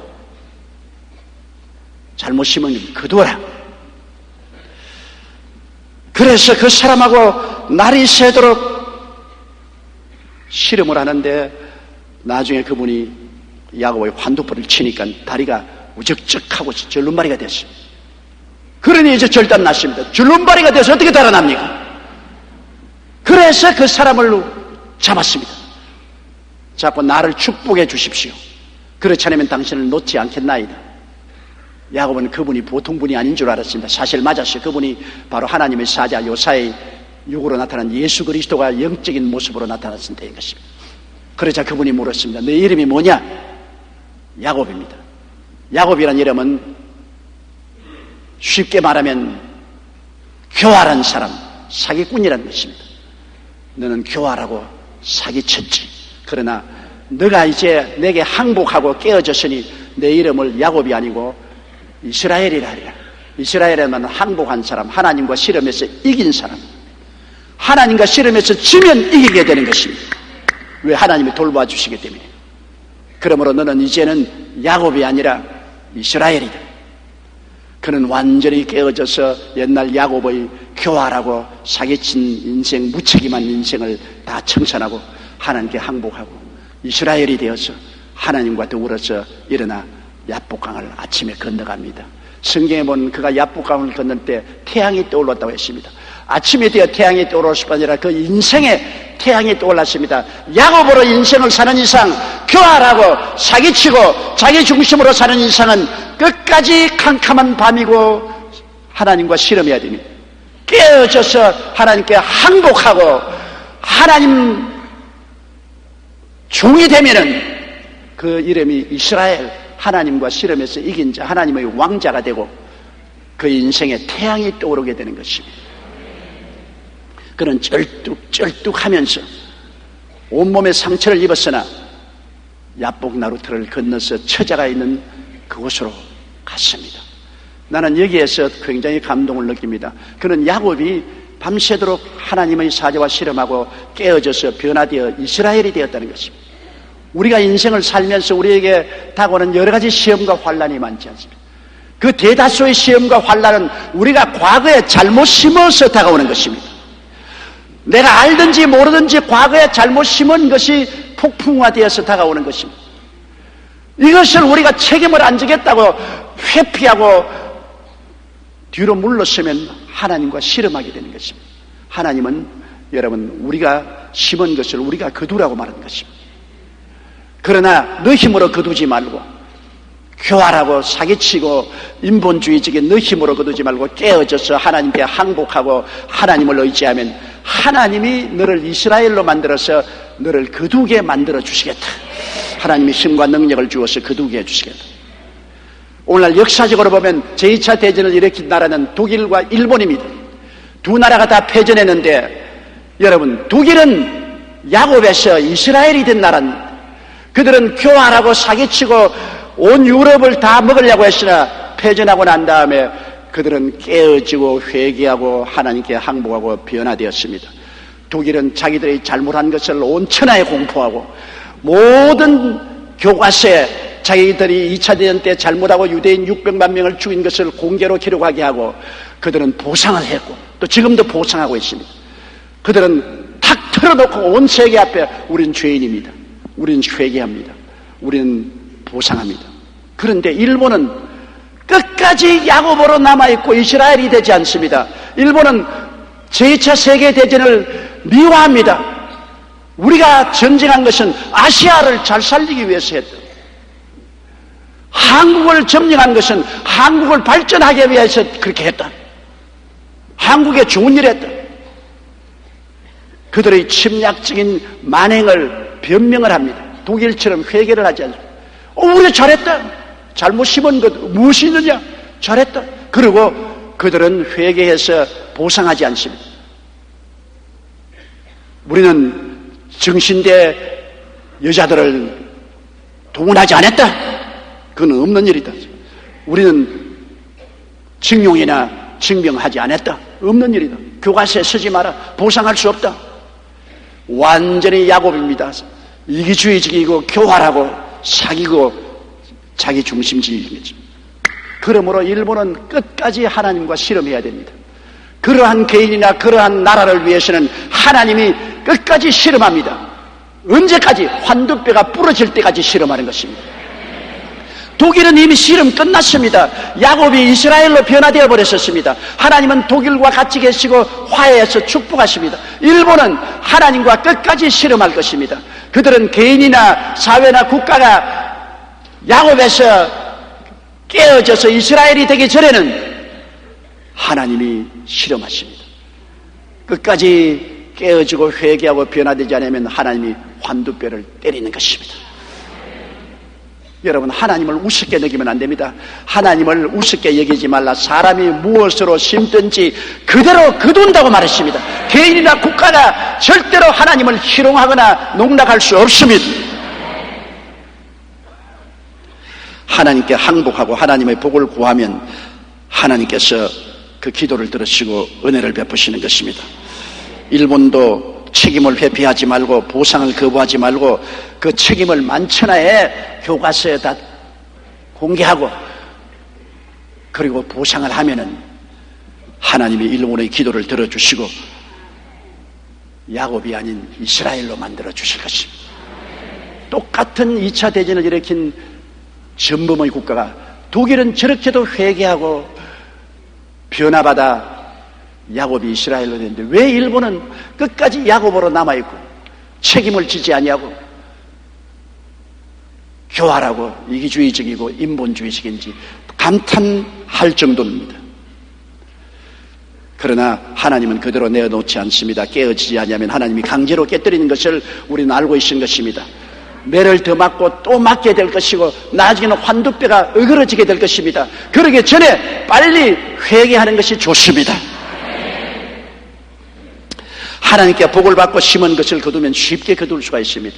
여기에 형은 400인의 청년들을 무장시켜서 시시각각으로 다가옵니다. 도망치려던 야곱은 이제는 깨어지고 변화되어 하나님과 함께 형을 향해서 나아가는 이스라엘이 되었습니다. 창세기 33장 1절로 4절에 보십시오. 야곱이 눈을 들어보니 에서가 400인을 거느리고 오는지라 그 자식들을 나누어 레아와 라헬과 두 여종에게 맡기고 여종과 그 자식들은 앞에 두고 레아와 그 자식들은 다음에 두고 라헬과 요셉은 뒤에 두고 자기는 그들 앞에서 나아가되 몸을 7번 땅에 굽히며 그 형 에서에게 가까이 하니 에서가 달려와서 그를 맞아서 안고 목을 어긋맞히고 그와 입맞추고 피차 우니라. 20년 동안 원한이 눈 녹듯이 녹아버리고 마는 것입니다. 죽이려고 온 형이 오히려 뛰어와서 동생의 몸을 안고 목을 어긋맞추고 통곡을 하고 울었습니다. 이러한 감격과 이 놀라운 역사는 하나님의 기적이 아니고는 이루어지지 않습니다. 우리 한국과 북한이 통일되는 것도 이와 같이 하나님의 역사가 일어나면 서로 얼싸안고 눈물을 흘리고 용서하고 하나가 될 수 있습니다. 힘으로도 되지 않고 능으로도 되지 않고 나의 신으로 말미암느니라고 말한 것입니다. 야곱으로 남아있어서는 언제나 하나님과 씨름하고 하나님이 도와주지 않습니다. 깨어져서 이스라엘이 되면 그리고 하나님께 온전히 맡겨버리면 하나님이 일해주시고 하나님이 짐을 짊어주시고 하나님이 싸워주시는 것입니다. 그리고 그 결과는 좋은 열매를 거두게 되는 것입니다. 깨어지고 회개하고 항복한 씨앗은 좋은 결과를 거두게 됩니다. 독일의 나치스가 유대인을 닥치는 대로 학살할 때였습니다. 한 조종사가 비행장에서 비행기를 고치고 있는데 웬 청년이 황급히 비행기 안으로 뛰어들어왔습니다. 그러면서 하는 말이 당신이 살려주지 않으면 나는 죽습니다. 부탁이니 어서 비행기를 띄워서 나를 독일 국경 밖으로 데려다 주십시오. 애원했습니다. 청년은 유대인으로 비밀 경찰에게 쫓기고 있었던 것입니다.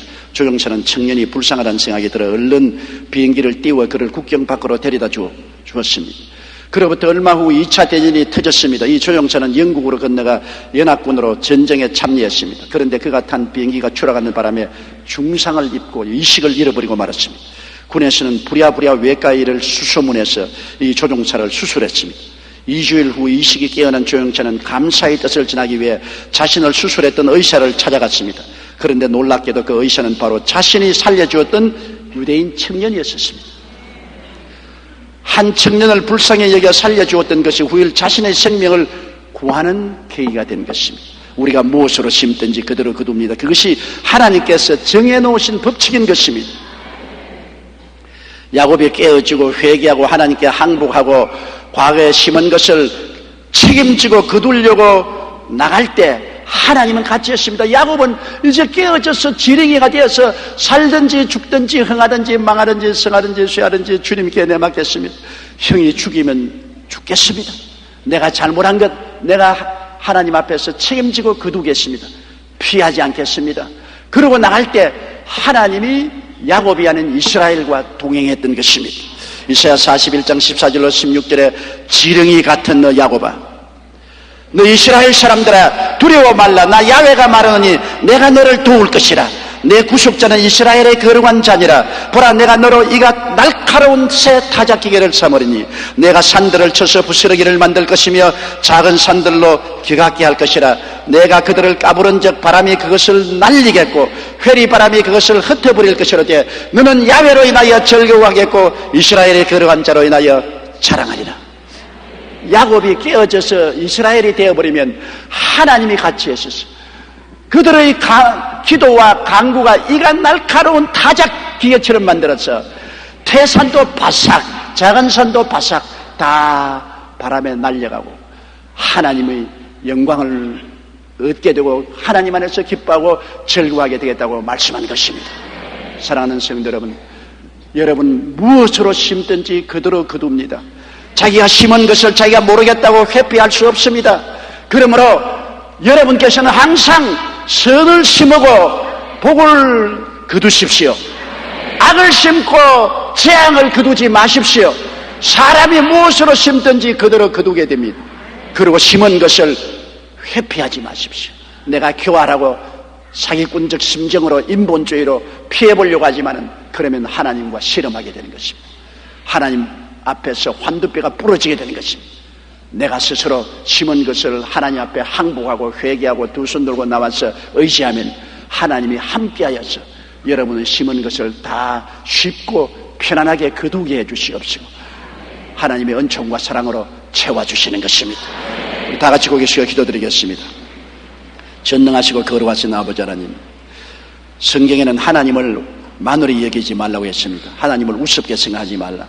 사람이 무엇으로 심든지 그대로 거둔다고 말했습니다.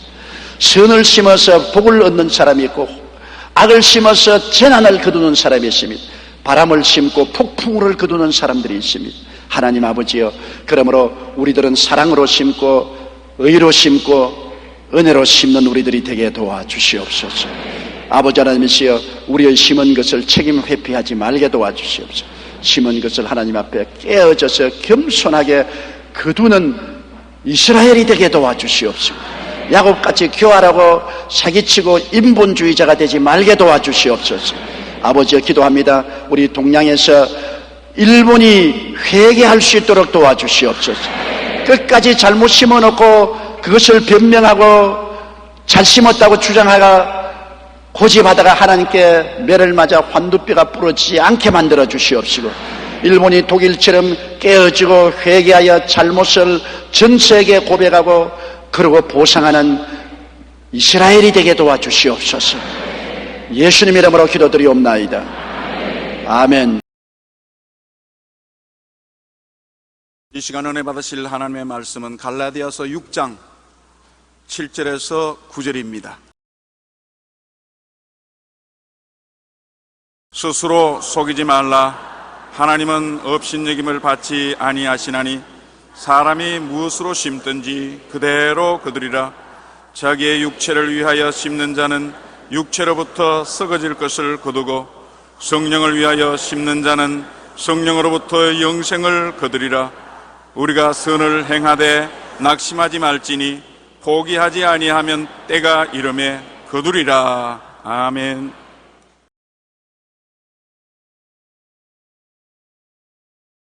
오늘 저는 여러분과 함께 심으면 그것을 거두게 된다는 제목으로 말씀을 나누겠습니다. 인류는 아담 이후 항상 농경생활을 하며 살아왔습니다.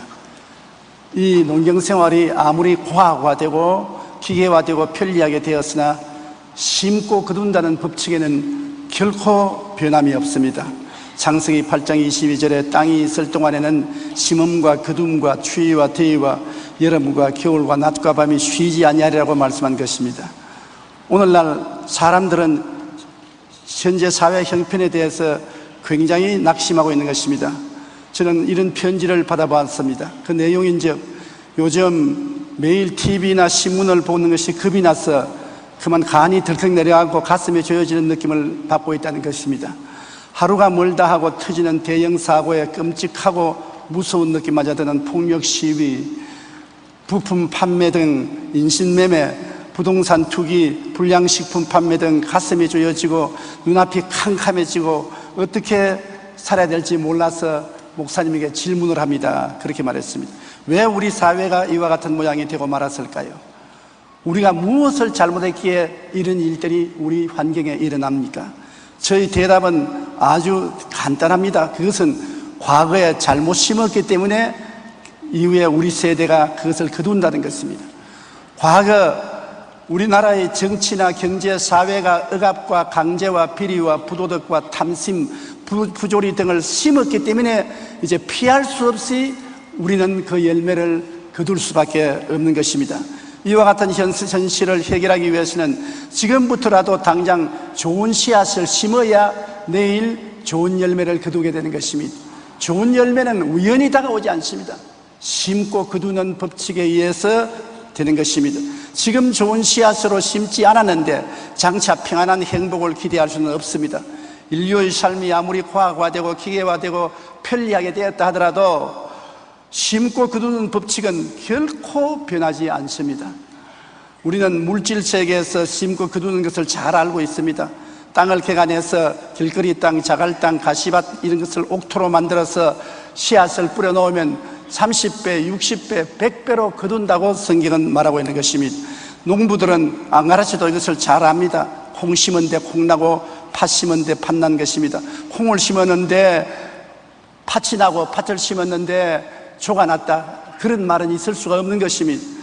창세기 1장 11절로 12절에 하나님이 이르시되 땅은 풀과 씨 맺는 채소와 각기 종류대로 씨 가진 열매 맺는 나무를 내라 하시니 그대로 되어 땅이 풀과 각기 종류대로 씨 맺는 채소와 각기 종류대로 씨 가진 열매 맺는 나무를 내니라. 하나님 보시기에 좋았더라.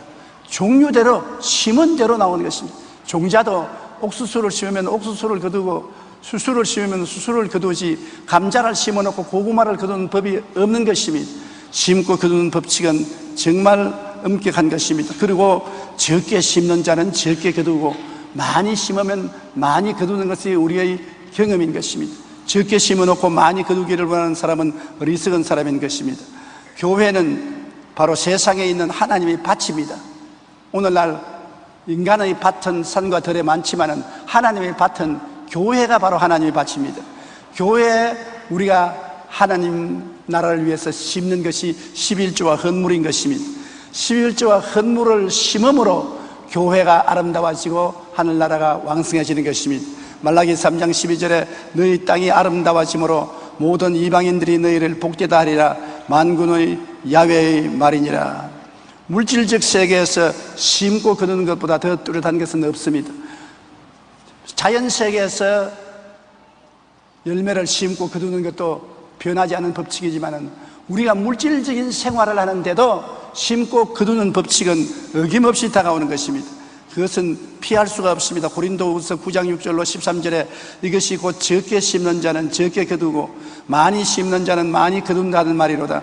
각각 그 마음에 정한 대로 할 것이요 인색함으로나 억지로 하지 말지니 하나님은 즐겨내는 자를 사랑하시느니라. 하나님이 모든 은혜를 너희에게 넘치게 하시나니 이는 너희로 모든 일에 항상 모든 것이 넉넉하여 모든 착한 일을 넘치게 하려 하심이라. 기록된 바 그가 흩어 가난한 자들에게 주었으니 그 의가 영원토록 있느니라 함과 같으니라. 심는 자에게 씨와 먹을 양식을 주시는 이가 너희 심을 것을 주사 풍성하게 하시고 너희 의의 열매를 더하게 하시리니 너희가 모든 일에 넉넉하여 너그럽게 연보를 함은 그들이 우리로 말미암아 하나님께 감사하게 하는 것이라. 이 봉사의 직무와 성도들의 부족한 것을 보충할 뿐만 아니라 사람들이 하나님께 드리는 많은 감사로 말미암아 넘쳤느니라. 이 직무로 증거를 삼아 너희가 그리스도의 복음을 진실히 믿고 복종하는 것과 그들과 모든 사람을 섬기는 너희 후한 연보로 말미암아 하나님께 영광을 돌린다고 말하고 있는 것입니다. 우리 신앙생활 가운데 11조가 믿음의 종자 씨앗이라는 것을 우리는 잘 알고 있는 것입니다. 11조 하면 제일 먼저 떠오르는 사람이 미국의 부호 록펠러인 것입니다.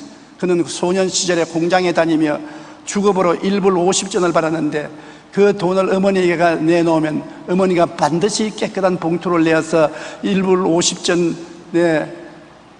11조를 그 봉투에 넣어서 록펠러를 하여금 교회에 내도록 한 것입니다. 그러나 그 이후에 그는 반드시 11조를 했고 세계 최대의 부자가 된 것입니다. 윌리엄 콜게이트는 16살에 비누 공장을 할 꿈을 가지고 집을 떠나 보따리를 걸머쥐고 뉴욕으로 가던 중 노신사를 만나서 이야기를 했는데, 노신사는 11조에 대한 이야기를 콜게이트에게 말해준 것입니다. 콜게이트 치약 유명하지 않습니까? 노신사는 콜게이트에게 비누를 만들거든 정량의 비누를 만들고 좋은 질의 비누를 만들어서 속이지 말고 정직하고 성실하게 제품을 만들고 반드시 11조를 하나님께 내라고 일러준 것입니다. 콜게이트는 그 말을 명심하고 실천하여 거부가 되었습니다. 특히 그는 11조를 드리다가 점차 10의 2조, 3조, 나중에는 10의 5조를 드렸는데 더욱 더 큰 부자가 되었습니다. 또한 요즘 젊은 세대가 아침으로 먹는 시어리얼을 만든 오트와 크롤웰도 11조로 거부가 되었고, 맨소리담으로 유명한 하이드 씨는 10만 불의 빚이 있는 상태에서도 11조를 들여 주위의 비난을 샀지만 그는 결국 사업에 대승하고 말았습니다. 뉴질랜드의 로버트 레이디오 씨는 왜 11조를 드려야 하는가 하는 책을 쓰는데, 거기에 그는 처음 주급 3불을 받아서 11조를 드리다가 그 다음에 15%, 그 다음에 20%를 드렸는데 25살 때부터는 50%를 드렸는데 45년 후에 영육간에 수백 배나 축복을 받았다고 간증을 했습니다. 교회는 세상에 있는 하나님의 밭입니다. 우리가 하나님의 밭인 교회에 심으면 하나님께서 심은 대로 거두게 해주는 것입니다. 적게 심으면 적게 거두고 많이 심으면 쌓을 것이 없도록 하나님이 우리에게 부어주시는 것입니다. 철저하게 11조 생활을 하는 사람은 모두 놀라운 체험을 하고 축복을 받았다는 증거를 하고 있는 것입니다.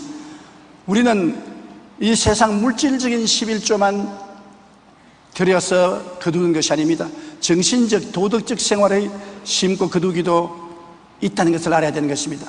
우리가 이 세상에 살면서 윤리와 도덕적으로 잘못 심어 놓으면 반드시 시련과 고난과 괴로움으로 거두게 되는 것입니다. 도덕적으로 잘못 심어 놓고 난 다음에 행복과 기쁨을 거둘 것이라고 기대하는 것은 잘못된 것입니다. 갈라디아서 6장 7절로 8절에 스스로 속이지 말라. 하나님은 업신여김을 받지 아니하나니 사람이 무엇으로 심든지 그대로 거두리라. 자기의 육체를 위하여 심는 자는 육체로부터 썩어질 것을 거두고 성령을 위하여 심는 자는 성령으로부터 영생을 거두리라.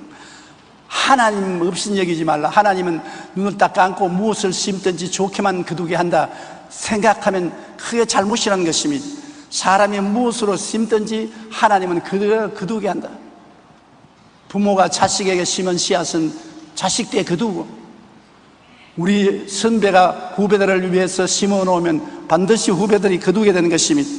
육체를 따라서 심으면 썩어질 것으로 거두고, 성령을 따라 심으면 영생을 거둔다고 성경은 말하고 있는 것입니다. 미국의 존 F 케네디 대통령의 목숨을 앗아간 리 하비 오스월드는 매우 불행한 가정에서 자랐습니다. 아버지는 알코올 중독자로 매일 술을 마시고 어머니를 때렸습니다. 견디다 못해 어머니가 이혼을 하고 어린 오스월드와 함께 집을 나왔습니다. 그리고 재혼을 했지만 새아버지는 어머니가 갖고 있던 돈을 다 빼앗아 갔습니다. 어머니는 또 이혼을 해야 했고, 이러한 환경에서 오스월드의 성격은 공격적이 되고 적개심으로 마음에 불탄 것입니다. 그런 싸움을 일삼아 결국 학교에서 퇴학을 당했던 것입니다. 그리고 갈 데 올 데 없으니까 해병대에 자원을 해서 군인으로 들어갔으나 동료들의 불화로 불명예 제대를 하고 말한 것입니다. 그는 길거리를 떠돌아다니다가 한 여인을 만나 결혼했지만 이들은 날마다 부부싸움을 했습니다. 그는 자신의 아버지가 했던 것처럼 아내에게 거친 말과 난폭한 행동을 했습니다. 하루는 부인과 심하게 싸우고 분을 이기지 못해 총을 들고 옥상으로 올라갔는데 마침 그때 케네디 대통령 행렬이 앞을 지나가고 있었습니다. 오스왈드가 갖고 있던 총으로 대통령을 향해 방아쇠를 당겼습니다. 그날이 바로 1963년 11월 22일 정오 케네디 대통령이 숨을 거둔 시간이었습니다. 케네디 대통령과 아무런 개인 감정이 없었습니다. 무슨 정당에 가입해서 정치적인 의견으로 케네디 대통령을 쏘은 것도 아닙니다. 자기 부인하고 싸우고 마음의 분을 못 이겨서 총 들고 밖에 나가서 쏘아버린 것이 대통령을 쏘아버린 것입니다.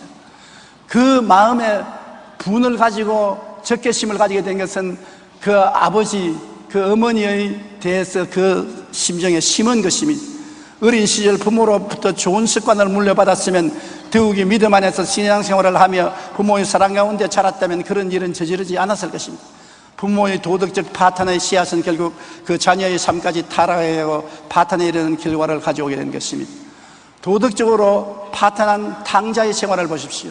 탕자는 한 부자 농부의 둘째 아들로 아버지에게 재계수한 재물을 내게 달라고 상속을 강요해서 상속을 받아서 먼 나라로 가서 그 돈으로 허랑방탕하고 살았습니다.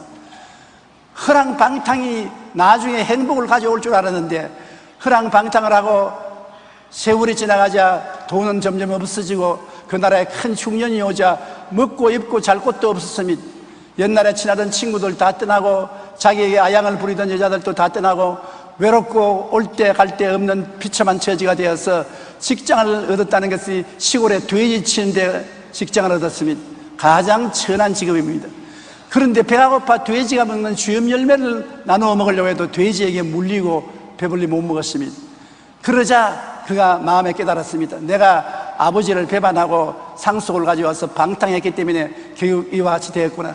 회개하고 돌아가자. 그래서 그가 회개하고 아버지로 돌아오는 장면이 성경에 기록되어 있는 것입니다. 결과에 파탄된 삶을 가져온 것은 방탕한 것으로 심었기 때문에 파탄을 가져오게 된 것입니다.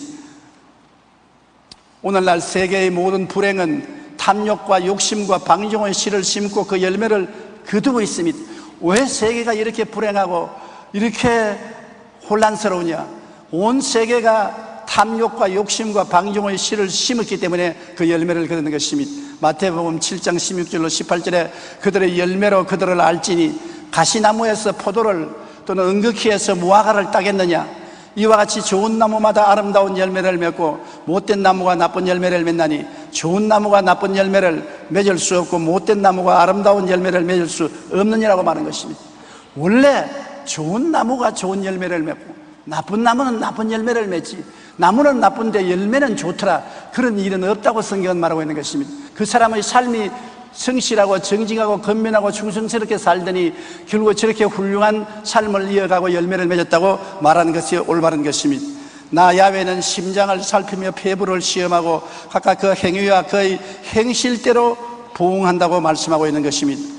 일본이 만주사변을 일으켜 중국을 점령할 당시 세계 역사학자 대회가 있었습니다. 그곳에 영국의 역사이신 토인비 박사가 일본의 역사학자를 만나서 이런 질문을 했습니다. 일본이 만주를 침략하고 대동아 전쟁을 일으킴으로써 무슨 이익을 볼 수 있다고 생각합니까? 라고 물었습니다. 이 말에 일본 역사학자는 일본이 전쟁을 일으킨 것은 일본 자신을 위한 것이 아니라 온 아시아를 서양의 지배에서 해방시켜 잘 살게 하려고 하는 좋은 동기에서 전쟁을 하고 있다고 말했습니다. 그러자 토인비 박사는 이렇게 말했습니다. 일본의 침략 행위는 패망의 씨앗을 심는 것입니다. 그러므로 장차 일본의 역사의 심판을 받아 반드시 멸망하고 말 것입니다. 결국 일본은 토인비 박사의 말처럼 역사의 심판을 받아 패전국이 되었고 그들이 품었던 헛된 야망도 물거품이 되고 말았던 것입니다. 역사의 교훈을 통해 볼 때 개인이나 국가나 심은 대로 거둔다는 법칙은 예외가 없습니다. 소련도 심은 대로 거두었고 중국도 심은 대로 거두었고 북한도 심은 대로 거둘 것입니다. 우리나라도 심은 대로 거두게 되는 것입니다. 오늘날 일어나고 있는 세계의 모든 불행은 과거의 탐욕과 욕심과 방종의 씨를 심었기 때문에 그 열매를 거두고 있는 것입니다. 그 다음에 또한 우리는 영적으로도 심고 거두기가 있다는 것을 알아야 되는 것입니다. 내 앞에 다른 신을 두지 말라, 우상에 절하지 말라고 했지 않습니까? 우리가 다른 신을 섬기고 우상에 절하고 난 다음에 좋은 일이 일어날 것을 생각하면 큰 오해인 것입니다. 오늘 어떤 사람들은 우상에 절하는 것이 죄가 아니라고 말합니다. 성경이 죄라면 죄인 것입니다. 천하 인간에게 구원받을 만한 다른 이름을 주신 적이 없다고 말하는 것입니다. 예수만이 길이요 진리요 생명이니 나로 말미암지 않고는 아버지께로 올 자가 없다고 말하는 것입니다. 우리는 말씀에서 밖으로 나가서는 안 되는 것입니다. 출애굽기 20장 5절로 6절에 그것들에게 절하지 말며 그것들을 섬기지 말라. 나 내 하나님 야훼는 질투하는 하나님인즉 나를 미워하는 자의 죄를 갚되 아버지로부터 아들에게 3,4대까지 이르게 하거니와 나를 사랑하고 내 계명을 지키는 자에게는 1,000대까지 은혜를 베푸리라. 하나님과 원수됨의 씨를 심어 놓으면 삶의 모든 일에 도적질 당하고 죽임을 당하고 멸망을 당하는 일이 일어나는 것입니다. 하나님과 원수가 되었는데 우리의 생활에 축복이 임할 택이 없는 것입니다. 로마서 8장 7절에 육신의 생각은 하나님과 원수가 되나니 이는 하나님의 법에 굴복하지 아니할 뿐 아니라 할 수 없습니다. 육신의 정욕, 안목의 정욕, 이생의 자랑은 하나님과 원수가 된다는 것입니다. 그러므로 하나님과 원수되어서 이 세상에 살면 잘 되겠습니까? 시간과 공간과 물질을 다 지배하는 하나님과 원수가 되어 있는데, 골로새 3장 5절로 6절에 그러므로 땅에 있는 지체를 죽이라. 곧 음란과 부정과 사욕과 악한 정욕과 탐심이니 탐심은 우상숭배니라. 이것들로 말미암아 하나님의 진노가 임하느니라. 우리의 삶 속에 진노가 따라다니면 아무 일도 안 되는 것입니다. 우리는 하나님을 얕보고 이 세상에서 하나님 없는 채 하고 살았을 때가 많습니다. 나이를 먹고 세월이 흘러가면 점점 깨닫게 되는 것은 하나님은 마늘이 여김을 받지 아니합니다. 사람이 무엇으로 심든지 그대로 거둡니다. 영적으로도 우리가 신앙을 심은 대로 거두게 되는 것입니다. 몇 해 전에 미국 정부 사회국은 한 통계를 발표했습니다. 주크라고 하는 네덜란드에서 이민 온 한 여자는 술을 팔고 마시며 도박을 하고 마약을 하는 타락한 여자였습니다. 그의 후손은 7대에 걸쳐서 약 800명의 직업을 조사해보니 놀라운 통계가 나왔습니다. 그 여자의 후손 800명 중에 살인죄로 감옥에 있는 자가 7명, 강도죄로 감옥에 있는 자가 60명, 일반 다른 죄로 감옥에 있는 자가 224명, 거린이나 혹은 극빈자로 사는 자들이 150명, 의지할 곳이 없어서 양로원에서 여생을 보내는 사람이 160명, 겨우 먹고 살만한 직업을 가지고 사는 사람이 20명, 그리고 불행하게 사는 사람이 199명이나 나왔습니다. 한 사람도 잘된 사람이 없습니다. 자손 7대로 하는 일마다 저주와 공궁에 빠지고 말한 것입니다. 한 사람의 타락한 여인 주크 자손으로 말미암아 미국이 매년 허비하고 있는 돈은 260만 불, 약 300억 원이라는 금액을 그들을 도와주는 데 사용하고 있다고 말하는 것입니다. 그런데 조나단이라고 하는 기독교 절제운동가의 5대에 걸친 후손이 약 700명이 어떻게 살고 있는가 직업을 조사해 보았더니, 목사로 시험하는 사람이 125명, 대학 총장이 13명, 대학 교수가 250명, 변호사 100명, 판검사가 30명이나 되었습니다. 또한 대학을 졸업하고 직업을 가지고 있는 사람이 120명, 군 장교로 일하는 사람이 75명이라는 숫자가 통계로 나온 것입니다. 그들은 사회의 모범일 뿐 아니라 매년 120종에 달하는 저작과 출판을 하여 사회에 좋은 영향을 끼치고 있는 것입니다. 이 보세요. 한 가족은 7대를 통해서 전부 패망하고, 한 가족은 예수 잘 믿고 절제운동에 봉사한 후손들이 하나도 잘못된 사람이 없습니다. 그러므로 부모가 씨앗을 잘 심어야 자식들이 잘 거두게 되는 것이지, 부모가 잘못 심어놓으면 그것이 자식의 3, 4대까지 나가고, 부모가 잘 심어놓으면 자식 1000대까지 축복이 임한다고 하는 것입니다. 이러한 통계를 보면 부모가 심는 대로 자식에 대해서 거둔다는 것을 분명히 알 수 있습니다. 부모가 영적으로 어떠한 것을 심는가에 따라 후손들은 확연히 달라지는 삶을 살게 되는 것입니다. 우리가 빛 대신 어두움의 생활을 하며 그것을 심어놓고 난 다음에 죽어서 천당 가려고 생각하는 사람은 어리석은 사람인 것입니다. 이 세상에 어두움을 시행하고 살았는데 하늘나라에는 빛의 하늘나라로 들어간다, 거짓말인 것입니다. 나는 천국 갔다 온 사람의 이야기를 들어봤는데, 죄를 짓고 주님을 믿지 않은 사람들이 천국 근처에 왔다가는 기겁을 하고 도망쳐 자기 발로 캄캄한 지옥으로 내려간다는 것입니다. 천국의 의의 빛이 너무나 비추기 때문에 내 속에 어두움이 있는 사람은 그 빛을 감당하지 못해요. 여름철 비가 많이 오고 난 다음에 끄적대기를 들치면 많은 벌레들이 햇빛을 비춰서 죽으라고 어두운 데로 기어 달아나는 것입니다. 그들은 어두운 데 사는 적은 곤충들이기 때문에 햇빛을 감당을 못합니다. 아무나 천당에 들어가지 않습니다. 이 땅에서 햇빛의 그런 데는 예수님을 모시고 산 사람은 햇빛을 따라 천당에 가지만은, 마귀를 따라 어두움에 산 사람은 천당에 햇빛을 갖다 놓아도 못 견디는 것입니다.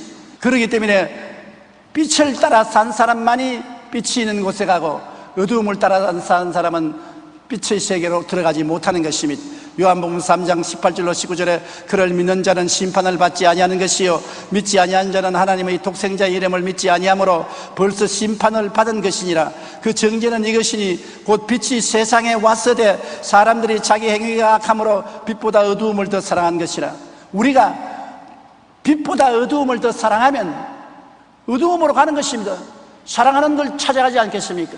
어두움보다 빛을 사랑하면 우리가 사랑하는 곳을 찾아갑니다. 빛이 있는 근원인 하늘나라로 찾아가게 되는 것입니다. 요한계시록 22장 12절에 보라 내가 속히 오리니 내가 줄 상이 내게 있어 각 사람에게 그가 행한 대로 갚아주리라고 말씀하신 것입니다. 우리의 삶은 물질적으로나 정신적, 도덕적으로나 영적으로 항상 심고 거두는 것입니다.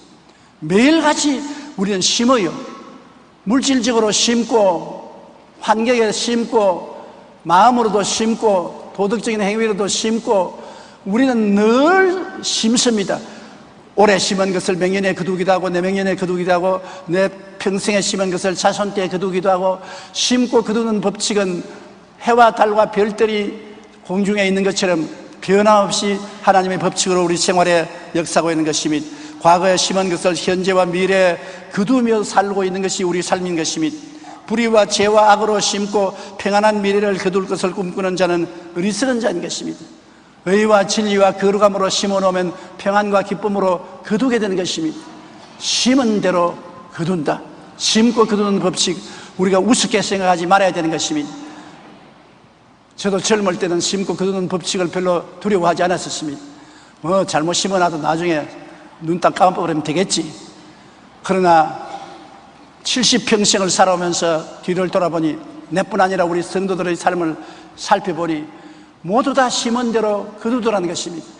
물질로 심어서 물질로 거두고 도덕적으로 심어서 도덕적으로 거두고 생활로 심어서 생활로 거두는 생활을 하는 것을 제가 발견하고 너무나 깜짝 놀랐습니다.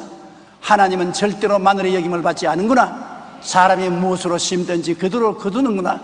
이것을 깨달았습니다. 이 세상이 무질서하고 복잡하고 하나님은 관심이 없는 것 같이 보이지만은 하나님이 눈에 안 보여도 항상 우리와 같이 계심으로 우리에 대한 계산을 하고 계신 것입니다. 그러므로 여러분, 우리가 지금이라도 잘 심어서 훗날에 좋게 거두기를 바라야 될 것입니다. 우리가 못 거두면 우리 후손의 세대에 잘 거두게 될 것입니다. 하나님께서 여러분과 같이 계심으로 항상 좋은 씨앗을 심는 여러분 되시기를 주님 이름으로 축원합니다. 기도드리겠습니다. 하나님, 우리 아버지여, 우리는 이 땅에 살면서 항상 심고 거두는 법칙을 피하고 살아왔습니다. 피할 수 있다고 생각했습니다. 그러나 실생활에 부딪혀서 아무도 피할 사람이 없었습니다. 심은 대로 다 거두었습니다. 내 아버지 환난과 고통도 옛날에 잘못 심었기 때문에 당하는 것이요, 축복과 영광도 옛날에 잘 심었기 때문에 얻는 것입니다. 내 아버지 하나님이여, 우리가 하나님 앞에 마음문을 열어놓고 성령의 도우심으로 잘못 심은 것을 다 회개하고 자복하게 도와주시옵시고, 주님의恩寵으로 이제부터라도 잘 심고 올바르게 심고 하나님 앞에 믿음으로 살아나가게 도와주시옵소서. 예수로 심고 영생을 거두게 하여 주시옵소서. 빛으로 심고 빛으로 거두게 하여 주시옵소서. 하나님의 영광으로 심고 영광으로 거두는 우리들이 되게 하여 주시옵소서. 예수님 이름으로 기도드리옵나이다. 아멘.